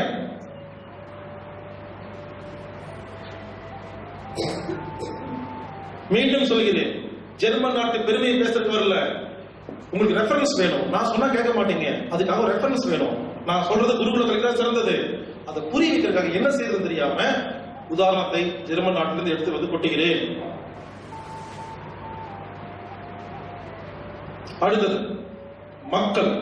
அங்க இருக்கிற மக்கள் கிட்ட நிறைய பிஹேவியர் இருக்குங்க. இன்னும் நான் ஒரு வருஷம் தங்கினா நிறைய கண்டுபிடிச்சிருப்பேன். இருந்தேன், ஒரு 10 நாள் இருந்தேன். 10 நாள்ல 3 விஷயத்தை கண்டுபிடிச்சேங்க. இந்த 3 விஷயம் சொல்றேன். 1 ஜீரண வாழ்த்து, 2 தொழிலுக்கு மரியாதை, 3 டைம் மேனேஜ்மெண்ட். இந்த 3 நல்ல விஷயத்தை புரிஞ்சுக்கிட்டேன். ஒவ்வொன்னா சொல்றேன். ஜீரண வாழ்த்து. அங்க எப்பெல்லாம் சாப்பிடுறோமோ சாப்பிடுறதுக்கு முன்னால 2 பேர் உட்கார்ந்து சாப்பிடும் பொழுது வாழ்த்துறாங்க. குட் அண்ட் அப்பிடேட் அப்படிங்கிறாங்க. குட் அண்ட் அப்பிடேட் என்னன்னா நல்லா பசி எடுத்தா மட்டும் சாப்பிடுங்க. நாம கஷ்டப்பட்டு கண்டுபிடிச்சத பசி எடுத்தா சாப்பிடுங்கன்னு பிரச்சாரம் பண்ணிருப்போம்.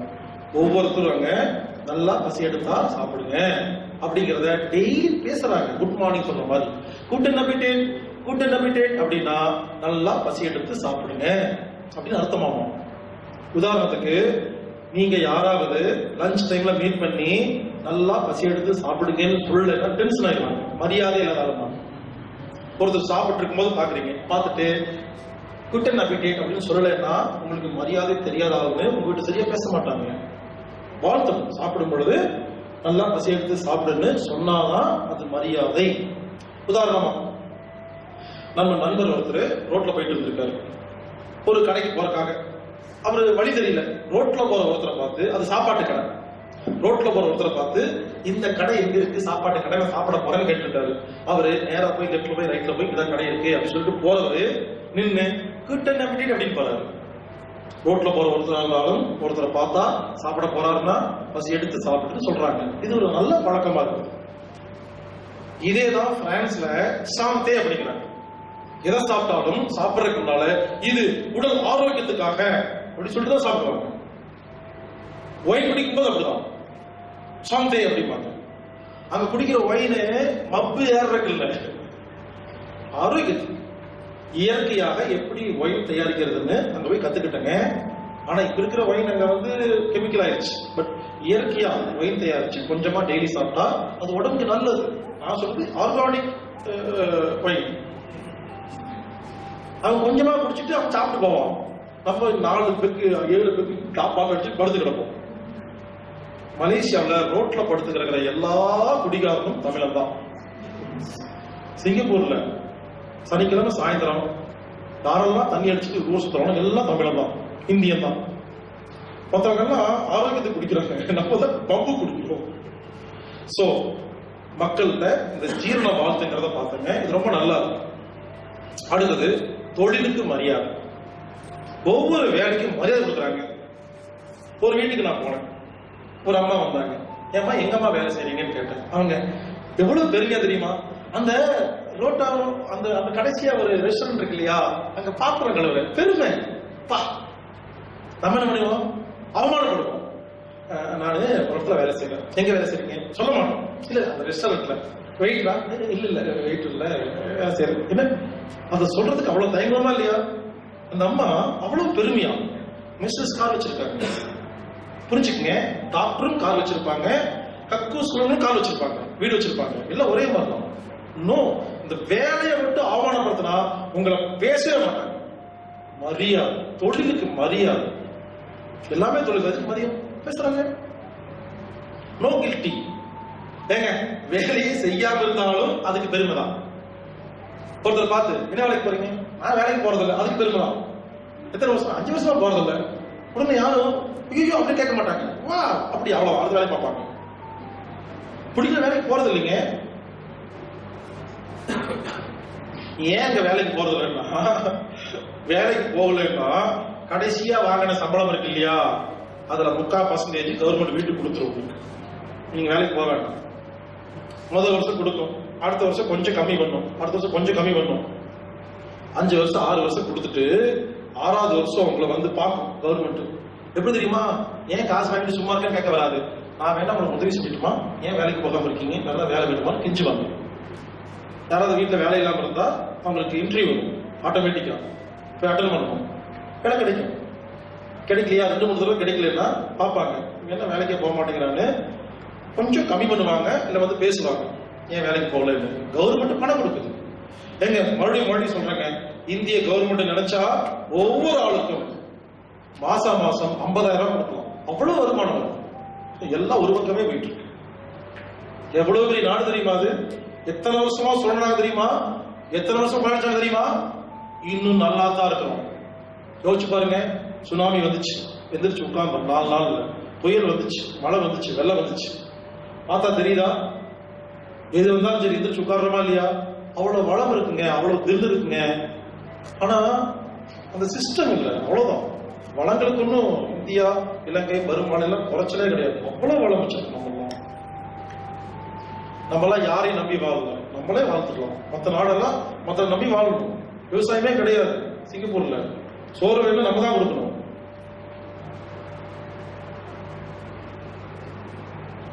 அதனாலதான் அங்க எல்லா தொழிலும் செய்யறவங்களும் சிறப்பா இருக்கிறாங்க. டாக்டர் மட்டும் பெருமை இல்லைங்க, இன்ஜினியர் மட்டும் பெருமை இல்லைங்க, அங்க பெயிண்டர் பெருமை, பிளம்பர் பெருமை. பிளம்பர் வருவார் பாருங்க, அவர் பாப்பாரு, பிளம்பர் ப்ரொஃபஷனல் பிளம்பர். அவருடைய எல்லா இன்ஸ்ட்ருமெண்ட் இருக்கும், லேட்டஸ்டா இருக்கும். பிளம்பிங் வேலையை நம்ம நாட்டுல 4 நாள் செய்ய வேண்டிய விஷயத்தை 4 நிமிஷத்துல பண்ணுவாங்க. ஏன்னா டெக்னாலஜி. அவர் எக்ஸ்பர்ட், அவரு எல்லா மெட்டீரியல் வச்சிருப்பாரு, எல்லா சரக்கும் தெரியும், பார்த்தோன்னு கண்டுபிடிப்பாரு, எல்லாம் பண்ணுவாரு. பெயிண்ட் மாதிரி இருக்கும், பெயிண்ட் பண்ணா பெயிண்ட் அப்படி கண் ஒத்திக்கிற மாதிரி இருக்கும். கக்கூஸ் எல்லாத்துக்கும் ஸ்பெஷலிஸ்டுங்க, புரிஞ்சுக்கங்க. உடம்புக்கு ஸ்பெஷலிஸ்ட் டாக்டர், அவருக்கு மட்டும் பெருமை இல்லை. இவர் பெயிண்ட்ல ஸ்பெஷலிஸ்ட், அவர் மெக்கானிக் ஸ்பெஷலிஸ்ட், எல்லா ஸ்பெஷலிஸ்ட் தான். அங்கெல்லாம் சும்மா வேலை இல்லாம நாம என்ன பண்றோம்னா, படிப்பு இல்லாத ஒழுங்கா படிக்காதவங்க எல்லாம் கொண்டு போய் அவங்களா கத்துக்கிறாங்க. அப்படி இல்லை, ஒழுங்கா படிப்பு வராதவங்களுக்கு அவங்க என்ன பண்றாங்க, ப்ரொஃபஷனலாவே சொல்லி கொடுத்துறாங்க. அப்போ அந்த ஊர்ல எல்லாருமே ராஜா தான், எல்லாருமே நல்ல சம்பளம் தான், எல்லாருமே நல்லா இருக்காங்க, எல்லாரும் கார் வச்சிருக்காங்க. இந்த பாகுபாடு கிடையாது, தொழிலுக்கு பாகுபாடு கிடையாதுங்க. எந்த நாட்டுல தொழிலுக்கு பாகுபாடு இருக்கோ அந்த நாடு நல்லா இருக்காங்க. No separation. லண்டன் இருக்கு இல்லையா, லண்டன்ல போய் பாருங்க, ஆபீசர் கேண்டீன், லேபர் கேண்டீன், முதலாளி கேண்டீன் வச்சிருப்பானுங்க. இவனுக்கு பிரிச்சாங்க. லண்டன்ல இந்தியாவில் கூட கொண்டு வந்துட்டாங்க, எங்க பார்த்தாலும் பிரிச்சு வைக்கிறது. அங்க அப்படி இல்லை. ஜெர்மன்ல கேண்டீன், நீ ஓனரா இங்கதான் உட்காரணும், நீ கக்கோஸ் இங்கதான் உட்காரணும், நோ டிஃபரன்ஸ், எல்லாத்துக்கும் ஒரே மரியாதை. பிரிச்சு பார்க்கறதே இல்லைங்க. பிரித்தாலும் சூழ்ச்சி, ஒற்றுமையை ஜெயிக்கிறது. அடுத்த முக்கியமான விஷயம் அக்யூரசி. தெரிஞ்சா தெரியுதுன்னு சொல்லுவாங்க, தெரியலன்னா தெரியலன்னு சொல்லுவாங்க. நம்ம என்ன பண்ணுவோம், தெரியலன்னு சொன்னா அவமானம். அப்படிலாம் கிடையாது. தெரியலையா, ஓப்பனா தெரியலங்கிறாங்க. இதான் நாலேஜ். அக்யூரசிங்க பர்ஃபெக்டா தான் பேசுவாங்க, அப்ராக்சிமேட்டா பேச மாட்டாங்க. இப்போ உங்களை கேட்கிறேன், சென்னையில இருந்து மதுரைக்கு எவ்வளவு கிலோமீட்டர்னு கேட்ட உடனே இங்க இருக்க என்ன சொல்லுவீங்க, அப்ராக்சிமேட்டா சொல்லுவீங்க. ஆனா அப்படி பேச மாட்டாங்க.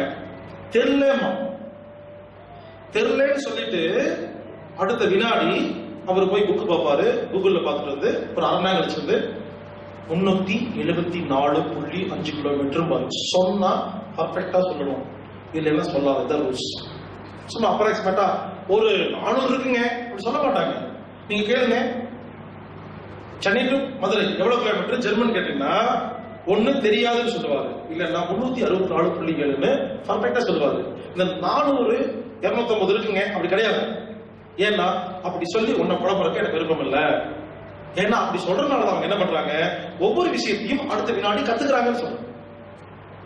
அப்ராக்சிமேட்டா சொல்றதுனால என்ன பண்றோம், உண்மையான கிலோமீட்டரை வாழ்க்கையில கத்துக்கிறதே இல்லை. அவங்க என்ன பண்றாங்க, நீங்க ஒரு கேள்வி கேட்டீங்கன்னா தெரியாதுன்னு சொல்லிட்டு அன்னைக்கு நைட்டுக்குள்ள அந்த கேள்விக்கு சரியான பதிலை துல்லியமாக கற்றுக்கொள்கிறார்கள். அப்பொழுது அவர்களுக்கு ஒரு நாலேஜ் வந்து விட்டது. நாளைக்கு அதே கேள்வி கேட்டா எக்ஸாக்டா சொல்லுவாங்க. இதான் கத்துக்கிறது.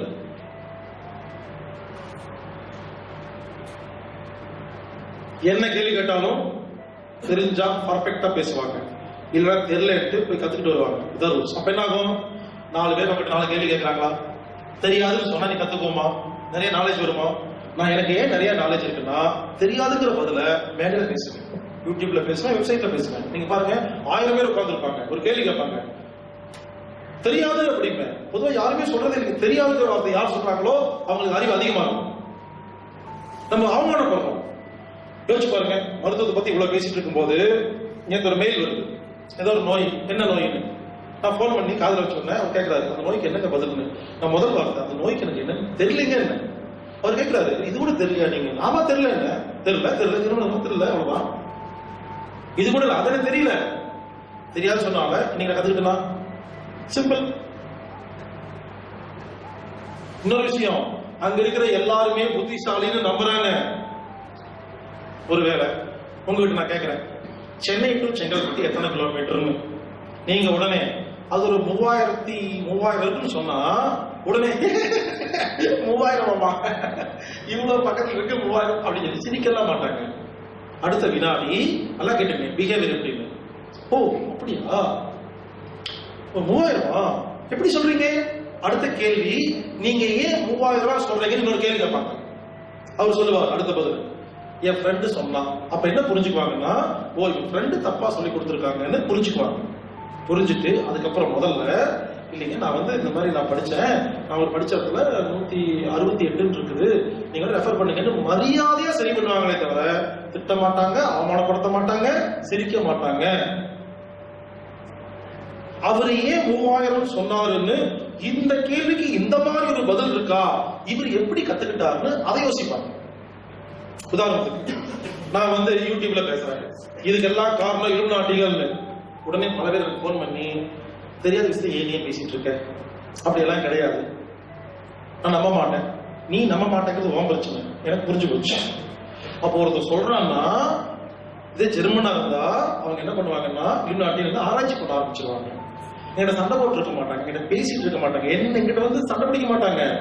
அந்த வார்த்தைக்கான உண்மையான அர்த்தத்தை அவர்கள் தேடுவார்கள், கண்டுபிடிச்சு கிளியர் பண்ணி அவங்க மாஸ்டர் பண்ணிட்டு அப்புறம் வந்து நீ சொல்றது தப்புன்னு அப்புறம் தான் பேச வருவாங்க.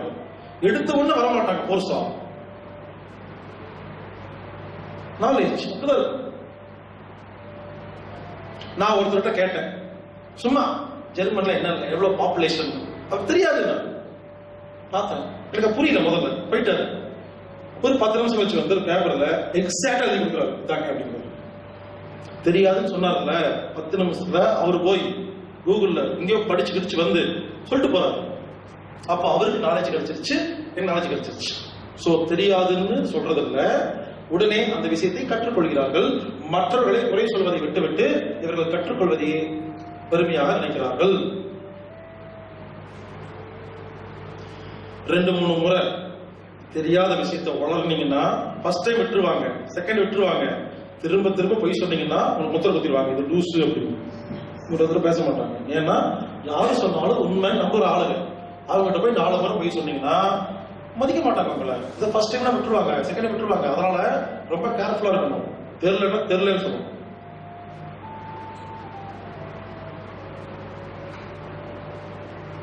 நம்ம ஊர்ல தெரியலன்னு சொல்வதை அவமானமா நினைக்கிறோம், தெரியல என்று சொல்வதை மரியாதை. அடுத்தது டைம் மேனேஜ்மெண்ட். பாருங்க, இந்த உலகத்துல யாரெல்லாம் மிகப்பெரிய சாதனை செஞ்சாங்களோ டைம் மேனேஜ்மெண்ட் பண்ண தெரிஞ்சவங்க தான். இருக்கிறது 24 மணி நேரம். இதுதான் அம்பானிக்கும் உங்களுக்கும். அவங்க என்ன பண்றாங்க, என்னமோ பண்றாங்க, அது என்னன்னு தெரிஞ்சா முடிஞ்சு போச்சு. டைம் மேனேஜ்மெண்ட் நம்ம நாட்டுல கிடையாது, ஜெர்மன்ல பர்ஃபெக்டா. உதாரணத்துக்கு வெள்ளிக்கிழமை நைட்டு 8 மணிக்கு செல்போன் ஆஃப் பண்ணா திங்கட்கிழமை காலையில் 8 மணிக்கு தான் ஆன் பண்ணுவாங்க. அந்த 2 நாள்ல பிசினஸ் சம்பந்தமா எதுவுமே பேச மாட்டாங்க. 2 நாள் லீவ் விட்டுட்டு குடும்பத்தோட, பொண்டாட்டியோட, குழந்தையோட ஜாலியா இருப்பாங்க. அப்படி இருந்தாதான் அந்த பிசினஸ் ஒழுங்கா பண்ண முடியும்னு அவங்க நம்புறாங்க. எனவேதான் அவர்கள் கம்பெனி உலகத்தை வாங்கி கொண்டிருக்கிறது, நாம் அதில் வேலை செய்து கொண்டிருக்கிறோம். 7 நாளும் யாரெல்லாம் வேலை செய்றீங்களோ நல்லா இருக்க முடியும். அவங்க என்ன பண்றாங்கன்னா திங்கக்கிழமை காலையில 8 மணில இருந்து வெள்ளிக்கிழமை நைட் 8 மணி வரைக்கும் பிசினஸ் பண்றாங்க, வியாபாரம் பண்றாங்க, எல்லாம் பண்றாங்க. ஆஃப் பண்ணாதான் 2 நாள் சும்மா இருந்தாதான் அடுத்த 5 நாள் வியாபாரம் பண்ண முடியும் திறமையாக அப்படிங்கறத புரிஞ்சிருக்காங்க. ரெஸ்ட் எடுத்து வேலை செய்யறாங்க, வேலை செஞ்சுக்கிட்டு இருக்கிறதே இல்லை.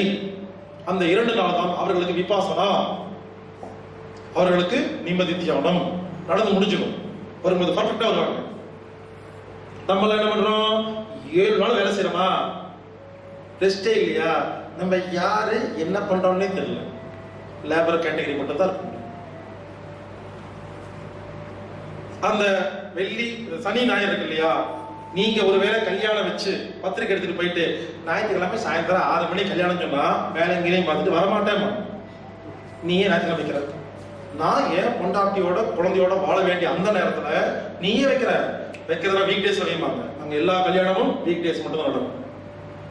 கல்யாண மண்டபங்கள் சனி ஞாயிறு ஃப்ரீயா. இந்த கெட் டுகெதரு, இந்த காது குத்து எல்லாமே வீக் டேஸ் தான். சனிக்கிழமை இங்க வரமாட்டாங்க. நீயே வைக்கிற, நான் ஃப்ரீயா இருக்க டைம் வேஸ்ட் பண்ணாதே பாங்க. ஆபீஸ்க்கு லீவ் போட்டு தான் கல்யாணத்துக்கு வருவாங்க, ஈவினிங் தான் வருவாங்க, சனி நேரம் வரமாட்டாங்க. அப்பதான் மூளை ஒழுங்கா வேலை செய்யும், பிசினஸ் ஒழுங்கா செய்ய முடியும், சந்தோஷமா வேலை செய்வாங்க, மனசு பிடிச்சி வேலை செய்வாங்க. ஏன்னா 2 நாள் ஃப்ரீயா இருந்து வராங்க. இதுதான் தொழில். அந்த 2 நாள்ல இன்னொரு போன் வச்சிருப்பாங்க, அது பேர் பிரைவேட் போன். எப்ப 2 போன் இருக்கு எல்லாத்துக்கிட்டையும், பிரைவேட் பப்ளிக்னு. பிரைவேட் அப்படிங்கிறத ஃப்ரெண்டே இருக்க மாட்டாங்க, அதான் பியூட்டி. நம்ம ஃப்ரெண்ட்ஸ் தான் அழிக்கிறது. மச்சான் எங்கடா இருக்க, வாடா முடிஞ்சு. அவங்க பிரைவேட் அப்படிங்கிறதுல ஃப்ரெண்ட்ஸை சேர்த்திக்கிறது இல்லை. பிரைவேட்னா கொண்டாட்டி குழந்தை மட்டும்தான், அம்மா அப்பா மட்டும், வேற யாருமே ஓன் ஃபேமிலி மட்டும்தான் பிரைவேட். சொந்தக்காரங்களே பப்ளிக் தான். அவங்க அவங்க அம்மா அப்பா குழந்தை தான், மனைவி ஹஸ்பண்ட், இதுக்கு மேல பிரைவேட் கிடையாதுங்க. அந்த 2 நாள்ல பிரைவேட் அந்த நம்பர் மட்டும் தான் இருக்கும். நம்பர் யாருக்குமே தெரியாது. பில்டிங் உடஞ்சு விழுந்தா வரமாட்டான், எரிஞ்சு போனா வரமாட்டான், போனா போட்டோம். நீங்களும் காலை 8 மணிக்கு தான் வந்து பார்ப்போம் என்ன நடந்துச்சு. இன்னொன்னு, இந்த விருந்தாளி கான்செப்ட்லாம் கிடையாதுங்க. நம்ம எல்லாம் என்ன பண்ணுவோம், அப்படியே போயிட்டே இருப்போம். ஏய் இந்த தெருவில் மச்சான் இருக்க நேரம் கால் தட்டுவோம், வாங்க மச்சான் அப்படின்னு. அப்படிலாம் கிடையாது. அங்க யாரு வீட்டுக்காவது கால் தட்டிங்கன்னா மேனேஜர்களையும் பார்ப்பாங்க, அறிவு இருக்கு அவனுக்கு, எதுக்கு வந்தேன். அப்பாயின்மெண்ட் வாங்கிட்டு தான் வீட்டுக்கு போகணும். யோசிச்சு பாருங்க. நாம ஒரு பிளான்ல இருப்போம். நம்ம பிளான் பிரகாரம் 8 மணிக்கு அங்க போகணும், துணி துவைக்கணும், ஒரு பிளான்ல இருப்போம். திடீர்னு ஒருத்தர் வந்துருவாங்க. நம்ம மரியாதைக்கு என்ன பண்ணுவோம், வாங்கன்னு உட்கார வச்சு 4 மணி நேரம் பேசி நம்ம 4 மணி நேரம் வேஸ்டா போச்சா இல்லையா? ஷெட்யூல் அப்படிலாம் கிடையாது. ஷெட்யூல் மிஸ் பண்ணவே மாட்டாங்க. யாராவது வந்து கதவை தட்டினா உள்ள கூப்பிட மாட்டாங்க. இதுக்கு மரியாதை இல்லை. ஏன் டைம் நீயே வேஸ்ட் பண்ற, யார் கேட்டு அப்படி பார்ப்பாங்க. சொல்லுங்க அப்படிப்பாங்க. உள்ள வர யோசிக்கணும். ஆக்சுவலா அந்த மாதிரி பண்ண மாட்டாங்கன்னு சொல்றாங்க. யாருக்காவது தட்ட மாட்டாங்க. போறதா இருந்தா முதல்லயே போன்ல நான் வருதா, அவங்க உடனே ஓப்பனா பேசுவாங்க. மரியாதை எல்லாம் கிடையாது. சாரி எனக்கு வேலை இருக்கு, அதாங்க மரியாதை. என்னுடைய டைமை நீங்க வேஸ்ட் பண்ணி போயிட்டீங்கன்னா அதுக்கு ஒரு மரியாதையா? வீட்டுக்கு வரதா இருந்தா அப்பாயின்மெண்ட் தான். வீட்டுக்கு எல்லாத்துக்கும் அப்பாயின்மெண்ட்டுங்க. ரோட்ல நடந்து போயிட்டு இருக்கீங்க, ஒருத்தர் எதிர பாக்குறீங்க, மச்சான் ஹே 10 வருஷம் இருக்குமா அப்படின்னு உடனே வீட்டுக்குள்ள கூப்பிட மாட்டாங்க. போன் நம்பர் வாங்கிட்டு பாயிண்ட் போயிட்டு இருப்பாங்க. அப்புறம் என்னைக்காவது போன் பண்ணி நான் வர சனிக்கிழமை ஞாயிற்றுக்கிழமை இத்தனை மணிக்கு நான் ஃப்ரீயா இருப்பேன், நீ வருவியான்னு பேசி முடிவெடுத்து தான் மீட் பண்ணுவாங்க. நம்ம ப்ரோக்ராம் பிரகாரம் 1 மணி நேரம் வாக்கிங் போயிட்டு வந்து காரை கழுவிட்டு காஃபி லிஸ்ட் வச்சிருப்போம். இவர் வீட்டுக்கு கூட்டிட்டு போனா காஃபி தரணும், டிஃபன் சாப்பிட்டு போறேன் கேட்கணும். அவர் ஓகேன்றுவாரு. அப்புறம் அதுக்கு கொண்டாடி சமைக்கணும். டைம் வேஸ்டா போச்சா? அவ டைம் வேஸ்ட், என் டைம் வேஸ்ட், விட்டு எல்லாம் வேஸ்ட். அப்படிலாம் பண்ண மாட்டாங்க. நம்ம அதை மரியாதை நினைக்கிறோம். மரியாதை கிடையாது. Timing management. நான் ஒருத்தருக்கு அப்பாயின்மெண்ட் கொடுத்திருந்தேன். எனக்கு ஜெர்மன் மொழி தெரிஞ்ச ஜெர்மனியில் ஒருத்தர் ஃபோன் பண்ணியிருந்தாரு. அவர் நம்ம புக்கெல்லாம் பார்த்து ஃபாலோ பண்றவர். அவர் ஃபேமிலியில ஒரு கேன்சர், அதுக்காக ஃபாலோ பண்ணி நல்லா இருக்கிறவங்க. அவர் ஃபோன் பண்ணி பார்க்கணும்னாரு. நான் சொன்னேன் 12 இங்க பாருங்க, அங்க வந்து அப்பாயின்மெண்ட் கொடுத்தா வர டைம் சொல்லணும், போற டைம் சொல்லணும். அதான் அப்பாயின்மெண்ட். நம்ம 6 மணிக்கு வாங்காம 12 மணிக்கு போவாங்க. இவங்க எத்தனை மணிக்கு போவாங்கன்னு உட்காந்து பார்த்துட்டே இருப்போம். போகவே மாட்டாங்க. வர டைம் போற டைம். நான் கொடுத்த டைம் என்ன தெரியுமா? மதியம் 12 to 1 தான் டைம். அப்போ நான் என்ன பண்ணணும், அந்த டைம்ல ஃப்ரீ பண்ணி வச்சிருக்கணும். அவர் என்ன பண்ணிட்டாரு, 12:30 வந்துட்டாரு. ரூட் தெரியாம சுத்தி லேட் ஆயிடுச்சு. வரும்போதே சாரி சொன்ன வர முடியலன்னு 12:30 மணிக்கு வீட்டுல வந்தாரு. நல்லா கேட்டுக்கிட்டேன். 1 மணி பெல் அடிக்குது, குக்கு வாட்ச். அடுத்த செகண்டுங்க ஓகே பாய் போயிட்டே இருந்தாரு. ஏன்னா நான் உங்ககிட்ட 1 மணி வரைக்கும் வரதா சொல்லியிருந்தேன். நீ ஒருவேளை 1:15 வேற அப்பாயின்மெண்ட் வச்சிருக்கலாம். நான் ஏன் கெடுக்கணும் அப்படின்ட்டு அடுத்த வினாடி கிளம்பி போயிட்டே இருப்பாங்க. இதுதான் அப்பாயின்மெண்ட், இதுதான் பஞ்சுவாலிட்டி, டைமிங். இந்த டைமிங் யாருக்கு தெரியுதோ அவர்கள் மட்டுமே உலகத்தில் பல்வேறு சாதனைகள் செய்ய முடியும். இவங்க உங்களுக்கு எனக்கு ஒரே டைமிங் தான். நான் பத்திரிக்கை நடத்துறேன், எவ்வளவு விஷயங்கள் பண்றேன். நான் பண்ற விஷயங்கள் ரொம்ப அதிகம். எப்படி முடியுதுன்னா டைம் மேனேஜ்மெண்ட் பக்கவா இருக்கும். டைமிங் தான் எல்லாத்துக்கும் காரணம். அதே மாதிரி ஒரு அப்பா உட்காந்து டிவி பார்த்துட்டு இருக்காரு. திடீர்னு நல்ல படம் ஒண்ணு ஓடுது. பையன் ரூம்ல உட்காந்துருக்கான், சும்மா உட்காந்துருக்கான். டேய் வாடா, அந்த பையன் வருவான். இந்த படம் பாருலாம் சூப்பரா இருக்கு அப்படின்னா உட்காந்து பார்க்க மாட்டான். சாரி டேட், டைம் இல்லை, உள்ள இப்ப சும்மா உட்காந்துருப்பான். அவன் இப்ப சும்மா இருக்கணும்னு நினைச்சிட்டு இருக்கான். நீங்களா கூட்டு போய் படம் பார்க்க சொன்னா டைம் வேஸ்டா போச்சா? அடுத்தவங்களுடைய வேலையை இன்னொருத்தர் டிஸ்டர்ப் பண்ண முடியாது. அவன் என்ன தெரியுமா பண்ணுவான், பார்த்துட்டு இந்த படம் உள்ள போய் அவன் அப்பாயின்மெண்ட்ல இந்த படம் நல்லா இருக்கு அப்புறமா பார்ப்பேன் லிஸ்ட் போட்டு பேச உட்காந்துருப்பான். அவனுக்கு என்னைக்காவது ஒரு நாள் மூடு வந்து யூடியூப்ல படத்தை பார்த்துருப்பான். இது அப்பாயின்மெண்ட் டைமிங். பல பேருங்க எனக்கு போன் பண்ணுவாங்க, சார் உங்க நேரில் பார்க்கணும். எதுக்கு வராங்கன்னு தெரியாது. பாவம் கஷ்டப்பட்டு வருவாங்க 500 கிலோமீட்டர் தள்ளி. 10 மணிக்கு வரேன்னு சொல்லுவாங்க, உட்காந்துருப்பேன். வரைக்கும் 12 மணி ஆகும். வந்தாலும் எத்தனை மணிக்கு போவாங்கன்னு தெரியாது. ஒரு நாள் ஃபுல்லா வேஸ்ட் ஆயிடும் ஒருத்தர் பாக்குறதுக்கு. என்னுடைய மொத்த வேலை கொலாப்ஸ் ஆகும். பாவம், அவங்களுக்கும் தெரியல டைம் மேனேஜ்மெண்ட், ஸ்கூல்ல சொல்லிக் கொடுக்கல. சோ டைம் மேனேஜ் ஸ்கூல்ல சொல்லிக் கொடுத்தது. நான் ஒண்ணு அந்த மக்களை பத்தி பேசல. இந்த டைம் மேனேஜ் யார் சொல்லிக் கொடுத்தா? எஜுகேஷன். எஜுகேஷன்ல டைம் மேனேஜ்மெண்ட் இருந்தா உலகத்தை நம்ம ஆளலாம், இல்லைன்னா வேலைக்கு தான் போயிட்டு இருக்கோம். எனவே டைம் மேனேஜ்மெண்ட்டை நான் உங்களுக்கு புரிய வைக்கிறதுக்காக ஜெர்மனி இழுத்துருக்கேன், அவ்வளவுதான். இன்னொரு முக்கியமான விஷயம், 1 மணி நேரம் வேலை செஞ்சா 3 நிமிஷம் ரெஸ்ட் எடுத்தே ஆகணுங்கிறது அங்க பள்ளிக்கூடத்தில் சொல்லி கொடுக்கப்பட்ட ஒரு கலை. ஒரு லேபரு எப்பேற்பட்ட ஆளா தான் சரி, 1 மணி நேரம் வேலை செய்யறாங்களா பாப்பாங்க, 3 நிமிஷம் ஒண்ணுமே பண்ணாம சும்மா உட்கார்ந்துருப்பாங்க. அப்பத்தான் அடுத்த 1 மணி நேரம் சிறப்பாக வேலை செய்ய முடியும் என்று பள்ளிக்கூடங்களில் கற்றுக் கொடுத்திருக்கிறார்கள். கார்ல ஒரு ஊர்ல இருந்து இன்னொரு ஊருக்கு போறாங்க இல்லையா, 1 மணி நேரம் கார் ஓட்டினா கார் ஓரமா நிறுத்தி 3 நிமிஷம் அப்புறம் தான் கார் எடுப்பாங்க. இதான் டிரைவருடைய வேலை. வீட்டுல எந்த வேலை யாரு செஞ்சாலும் ஒவ்வொரு 1 மணி நேரத்துக்கு ஒருக்கா 3 நிமிஷம் கம்பல்சரி ரெஸ்ட் அப்படிங்கிறது அங்க தியரி. அதை எல்லாரும் ஃபாலோ பண்றதுனால மீண்டும் 1 மணி நேரத்தை சிறப்பாக வேலை செய்ய முடிகிறது. நான் இப்படித்தான் கார் ஓட்டுவேன். கோயம்புத்தூர் டு சென்னை தனியா கார்ல வருவேன். எப்படி வருவேன்? அவன் 1 மணி நேரம், நான் 3 மணி நேரம் வச்சிருக்கேன். சேலம் வரைக்கும் தான் கார் வரும். சேலம் வரும் பொழுது நான் தெம்பாத்தா இருப்பேன், என்னால ஓட்ட முடியும்னாலும் காரை ஓரமா நிறுத்தி எந்த வேலையும் செய்யாம 15 நிமிஷம் இருப்பேன். இந்த 15 நிமிஷத்துல 3 மணி நேரமா என் உடம்பு கொடுத்த வேலையை அது ரெக்கவர் பண்ணிக்கும். மனசு புத்திக்கு வேலை கொடுத்தது இல்லையா? கார் ஓட்டுறது வேலை தான், உடம்பு வேலை, பார்க்கணும், கிராஸ் பண்ணணும், அமுக்கணும், புத்தி வேலை செய்யுது, மனசு வேலை செய்யுது, உடம்பு வேலை செய்தா. இது 3க்கும் 15 நிமிஷம் சும்மா இருந்தோம்னா ரெக்கவர் ஆகும். மீண்டும் கோயம்புத்தூரில் எப்படி கார் எடுக்கணும் அதே போல் சேலத்தில் எடுக்கனால முடியும். வேலூருக்கு வேலூர்ல கம்பல்சரி 1/4 மணி நேரம் ரெஸ்ட். சென்னையில ஒரு வீட்டுக்கு வரேன், என்ன பண்ணுவோம் தெரியுமா? வீட்டுக்கு முன்னால 1/4 மணி நேரம் ரெஸ்ட் எடுத்த வீட்டுக்குள்ள போவேன். ஏன்னா வீட்டுக்குள்ள போனோம்னு மொக்க போட போறாங்க, நான் தயாரா இருக்கேன். பல பேர் என்ன பண்றாங்க, அப்படியே வருவாங்க வீட்டுக்குள்ள, டென்ஷனா இருப்பாங்க. நான் சொல்லுவோம் கொஞ்ச நேரம் இருப்பாங்க, அந்த வெளியே இருந்துக்கணும். அந்த வீட்டுக்குள்ள போனவங்க அவங்க என்ன பண்ணுவாங்க, என்ன பார்த்துட்டு பேசதான் ஆரம்பிப்பாங்க. அவங்ககிட்ட போய் நான் டயர்டா வந்திருக்கேன் படுக்க சொல்ல முடியுமா?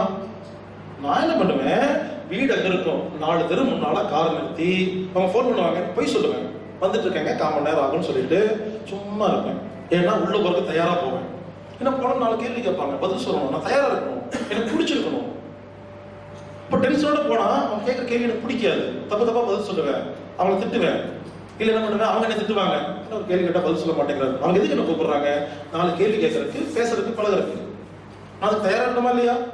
அப்ப நான் என்ன பண்ணுவேன், அமைதியா உட்கார்ந்து எனக்கு தயார் பண்ணிட்டு ஃப்ரெஷ் பண்ணிட்டு தான் உள்ள போவேன். அதுக்கு ஒண்ணுதான் பண்ணுவேன், ரெஸ்ட். இப்படி 1 மணி நேரத்துக்கு ஒரு முறை 3 நிமிடம் ரெஸ்ட் எடுக்க வேண்டும் என்று அவர்கள் கல்வியில் கற்றுக் கொடுத்திருக்கிறார்கள். அடுத்தது வைத்தியம். மிராக்கல்ங்க. நான் அனாட்டமிக் தெரப்பி, செவி வலி துடு சிகிச்சை என்று பலரிடமாக கத்துன்னு கத்திட்டு இருக்கிறேன். அலோபதிக்கு போகாதீங்க, காய்ச்சல் வந்தா ஊசி போடாதீங்க, தடுப்பூசி பயன்படுத்தாதீங்கன்னு புரிந்து கொள்ளுங்கள். நான் இவ்வளவு கஷ்டப்பட்டு எங்கெங்கயோ போய் கத்துக்கிட்டு வந்து பேசிட்டு இருக்கேன் இல்லையா? இந்த வைத்தியத்தை ஜெர்மன் நாட்டில் போய் ஜெர்மனி மொழியில் அலோபதி படிச்ச ஒரு டாக்டர் உட்கார வச்சு நான் பேசுறேன். அவர் எல்லாமே கேட்டு முடிச்சுட்டு ஆமா கரெக்ட் அப்படின்னாரு. ஜெர்மன் நாட்டில் இருக்கிற இங்கிலீஷ்ல படிச்ச அலோபதி டாக்டர் என்ன பார்த்து முட்டாள். பிரான்ஸ் நாட்டில் போய் இதே வைத்தியத்தை நான் பேசினேன். பிரெஞ்சு லாங்குவேஜ்ல படிச்ச ஒரு allopathy doctor yes you are right அப்படிங்கிறாரு. இங்கிலீஷ்ல படிச்ச பிரான்ஸ்ல இருக்கிற ஒரு டாக்டர் என்ன தப்புங்கிற புரிஞ்சுக்கிட்டா? மொழிதான் ப்ராப்ளம். இங்கிலீஷ்ல படிச்ச எல்லாருமே தப்பு.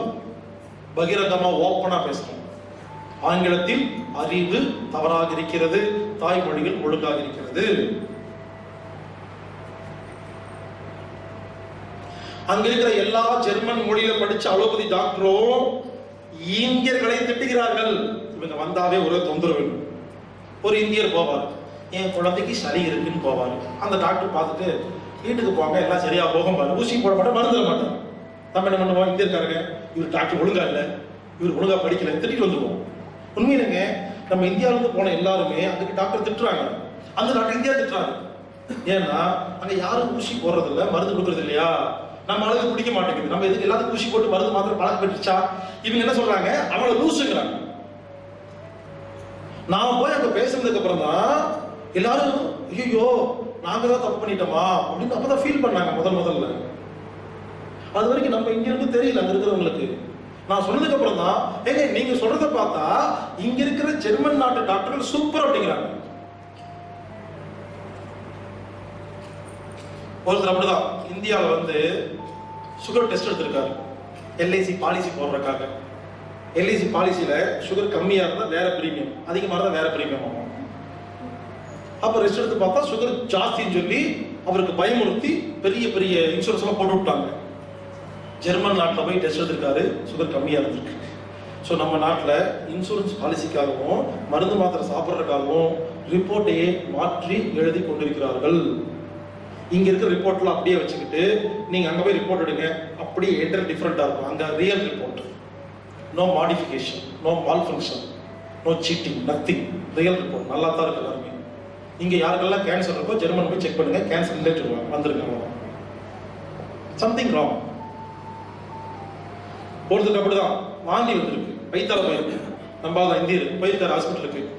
டாக்டர் பார்த்துட்டு வீட்டுக்கு போங்க, நல்லா சாப்பிட்டுங்க, ரெஸ்டாரண்ட் சரியா போயிட்டு இருக்காரு. மறுபடியும் போயிருக்காரு, மறுபடியும் மாத்திரை தரலையாமா, கோவம் வந்துருச்சாமா. ஐயோ என்ன நீங்களா டாக்டரா, படுத்து படிக்க இருக்கிற அவர் சொல்ல கடைசி வரைக்கும் நிக்கிறாரு, முடியாதுங்கிறாரு. வாந்திங்கிறது கெட்ட விஷயம் வெளியே வருது, வயிற்றுல போல எதுக்கு நான் மாத்திரை தரணும் கேட்கிறாரு. நான் போய் பேசுறதுக்கு அப்புறம் தான் அவர் சொன்னாரு, நீங்க சொன்னது ரொம்ப கரெக்டுங்க, ஒரு மருந்தே கடைசி வரைக்கும் கொடுக்கலீங்க, நான் அவரை தான் முட்டாள் நினைச்சிட்டு இருந்தேன், இப்பதாங்க புரிஞ்சுதுன்னு அவர் சொல்றாரு என்கிட்ட வந்து. இன்னொரு முக்கியமான விஷயம், அங்க இருக்கிற குழந்தை நல மருத்துவர் இருக்காங்களா, சைல்டு ஸ்பெஷலிஸ்ட், எல்லா குழந்தைகளையும் பாட்டில் வாட்டர் வாங்கி குடிக்காதீங்க, பாட்டில் வாட்டர் வாங்கி குடிக்காதீங்க, குழா தண்ணி குடிங்கன்னு பிரச்சாரம் செய்கிறார்கள். எந்த குழந்தைக்கு நோய் வந்துச்சோ நீ கூல் ட்ரிங்க்ஸ் குடிக்காத, டப்பா தண்ணி குடிக்காத, அப்படிதான் வரும், குழா தண்ணி குடி சரியா போகும்னு அங்க இருக்கிற குழந்தை நல மருத்துவர்கள் சொல்கிறார்கள். ஆனால் இங்கிருக்கும் குழந்தை மருத்துவர்கள் டப்பா தண்ணி குடிங்கிறாங்க. எவ்வளவு சிலபஸ் மாறி இருக்கு. அங்க இருக்கிற கவர்மெண்ட் தண்ணி இருக்கு இல்லையா, குடிக்கிற தண்ணி, அது மீன் தொட்டி வழியா பாஸ் பண்றாங்க. மீன் தொட்டி வழியா பாஸ் பண்ணி மீன் உயிரோட இருந்தால் தண்ணி மக்களுக்கு சப்ளை பண்றாங்க. மீனுக்கு தான் ப்ராப்ளம் வந்தா தண்ணி நிறுத்தி செக் பண்றாங்க.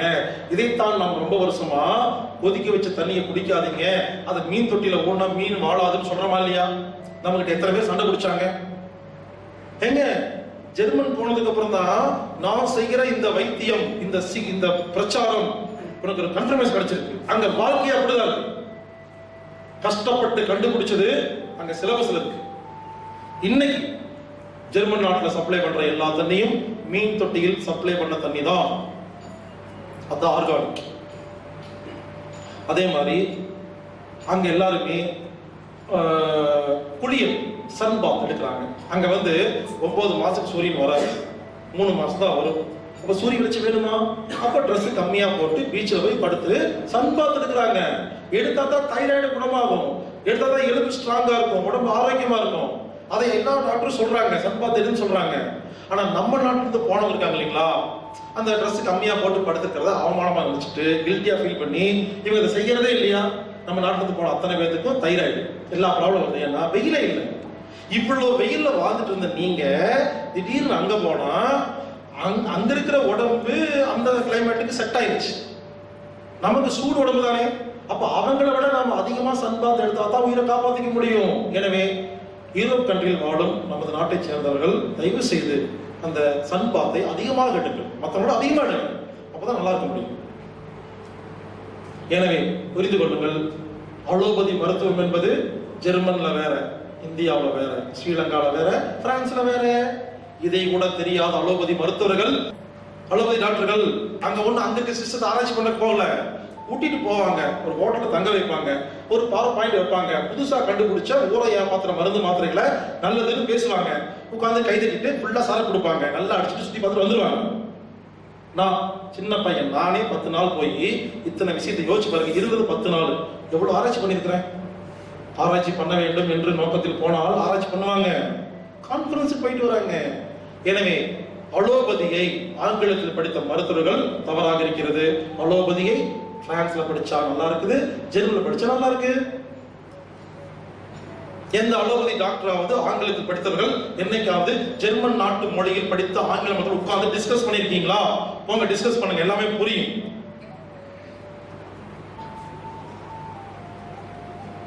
எந்த நாட்டிலையுமே ஜெர்மன் நாட்டில் படிச்ச ஒரு ஆலோபதி டாக்டர் வேலைக்கு வச்சுக்க மாட்டாங்க. ஏன் தெரியுமா? அவர் ஊசியே போட மாட்டாரு, மருந்தே கொடுக்க மாட்டாரு, திவாலாயும் ஹாஸ்பிட்டல். நம்ம நாட்டு டாக்டர்களுக்கு நல்ல வரவேற்பு. எல்லா நாட்டிலையும் வியாபாரம் பண்ணணும்னா நம்ம நாட்டில் கூட்டிட்டு போகணும், நல்ல ஊசி போடுவாங்க, நல்ல எடுத்து கொடுப்பாங்க, அக்ரிமெண்ட் போட்டு. எனவே வைத்தியம் ஒழுங்கா இருக்குங்க. நான் செய்யற வைத்தியத்துக்கு எனக்கு அங்க போய் தான் எனக்கு நம்பிக்கை வந்துச்சு. ஏன்னா நம்ம செய்யறது கரெக்ட் அப்படின்னு கன்ஃபார்ம் பண்ணேன். இப்ப எந்த டாக்டர் போன் பண்ணி கேட்டாலும் நான் திரும்பி தான் பேசிட்டு இருக்கேன். ஜெர்மன் டாக்டர் நீங்க போய் டிஸ்கஸ் பண்ணு, அதுக்கப்புறம் கிட்ட பேசுன்னு சொல்றேன். ஏன்னா அவ்வளவு தெளிவா இருக்காங்க. எனவே மறுபடியும் சொல்றேன், ஜெர்மன் நாட்டு பெருமையை பேசுறதுக்கு வரல. இதுதான் குருகுல கல்வி.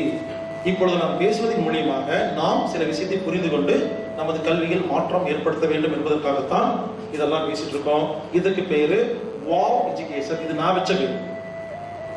வா, அங்க எதுக்கு எடுத்தாலும் வாவ் தான். நோ கில்ட்டி, நோ அவமானம்.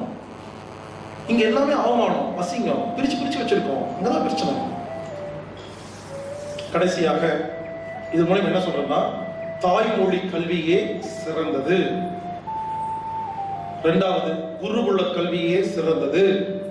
ஒற்றுமையும் கூற்று பிரார்த்தனையுமே சிறந்தது அப்படிங்கிறது தான் இது மூலியமா நான் சொல்றது. எனவே நாம் வாவ் எஜுகேஷனை இனி அனைத்து நாடுகளிலும் அரங்கேற்றுவோம். கண்டிப்பாக கல்வியில் மிகப்பெரிய மாற்றம் ஏற்படும். நமது குழந்தைகள் நல்லபடியாகத்தான் படிப்பார்கள். இந்த வாவ் எஜுகேஷனை ஜெர்மன், பிரான்ஸ் நாடுகளில் எனக்கு உதவி செய்த திரு திலீப் அவர்களுக்கும், அவரது முதலாளி சிவாஜி அவர்களுக்கும், அவரது மனைவி ஜெயஸ்ரீ அவர்களுக்கும், பிரான்ஸ் நாட்டை சேர்ந்த மதி, குரு ஐயா, மகாதேவன் ஐயா, இப்படி பல்வேறு நல்ல உள்ளங்கள் எனக்கு உதவி செஞ்சிருக்காங்க. இவங்க மட்டும் இல்லை, இன்னும் 100 பேர் இருக்காங்க. எல்லாத்த பேரும் சொல்ல முடியாது. அவ்வளவு பேர் கூட்டிட்டு போய் சோறு போட்டு, கார் கொடுத்து, லீவு போட்டு, நான் என்ன கேட்டாலும் அடுத்த நிமிஷம் வரும். இந்த மாதிரி ஒரு விஷயம் வேணும்னா உடனே எங்க கொண்டு வந்து கொடுத்துருவாங்க.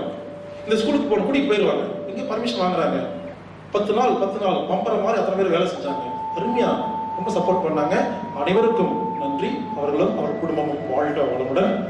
மேலும் உங்களுக்கு இது சம்பந்தமான விளக்கமா ஜெர்மன் நாட்டு கல்வி சம்பந்தமா வேணும்னா திலீப் சொன்னாங்க இல்லையா, மிஸ்டர் திலீப் குமார்னு, அவருடைய இமெயில் ஐடி கொடுக்குறேன். நான் சொன்னா உங்களுக்கு இல்லைன்னா அவருக்கு நீங்க மெயில் அனுப்பிச்சு என்ன சந்தேகம் இருந்தாலும் கேட்கலாம். அவர் கல்வியை ஆராய்ச்சி பண்ணி வச்சிருக்காரு. DILIP Dilip, DILIP Dilip @eurotextiles.de, DILIP Dilip EURO textiles TEXTILES. அவரது கம்பெனியில் வேலை செய்யறாரு. .de ஜெர்மனுக்கு DE தான். ஸோ இந்த மெயில் ஐடிக்கு நீங்க ஏதாவது சந்தேகம் இருந்தா அவங்களை கேட்டு தெரிஞ்சுக்கலாம். இது பானு ஹோம் எஜுகேஷனின் ஒரு அங்கம். மேலும் விவரங்களுக்கு www.selfeducation@home.org அப்படிங்கிற வெப்சைட்டையும், சந்தேகம் இருந்தால் selfeducation@home@gmail.com என்ற இமெயில் மூலமாகவும், 8000667120 என்ற போன் நம்பர் மூலமாகவும், 8000667135 என்ற வாட்ஸ்அப் மூலமாகவும் எஜுகேஷன் சம்பந்தமாக நீங்க தொடர்பு கொள்ளலாம். இது கல்வியை ஒழுங்குபடுத்துவதற்கான ஒரு தளம். செழிக்கட்டும் விவசாயம், சீர்படட்டும் நிர்வாகம், உலக மக்கள் முகங்களில் நிலவட்டும் புன்சிரிப்பு, வளர்க ஆன்மீகம், வாழ்க வாழ்வாங்க. சந்தோஷம். இப்படிக்கு இளர் மாஸ்டர்.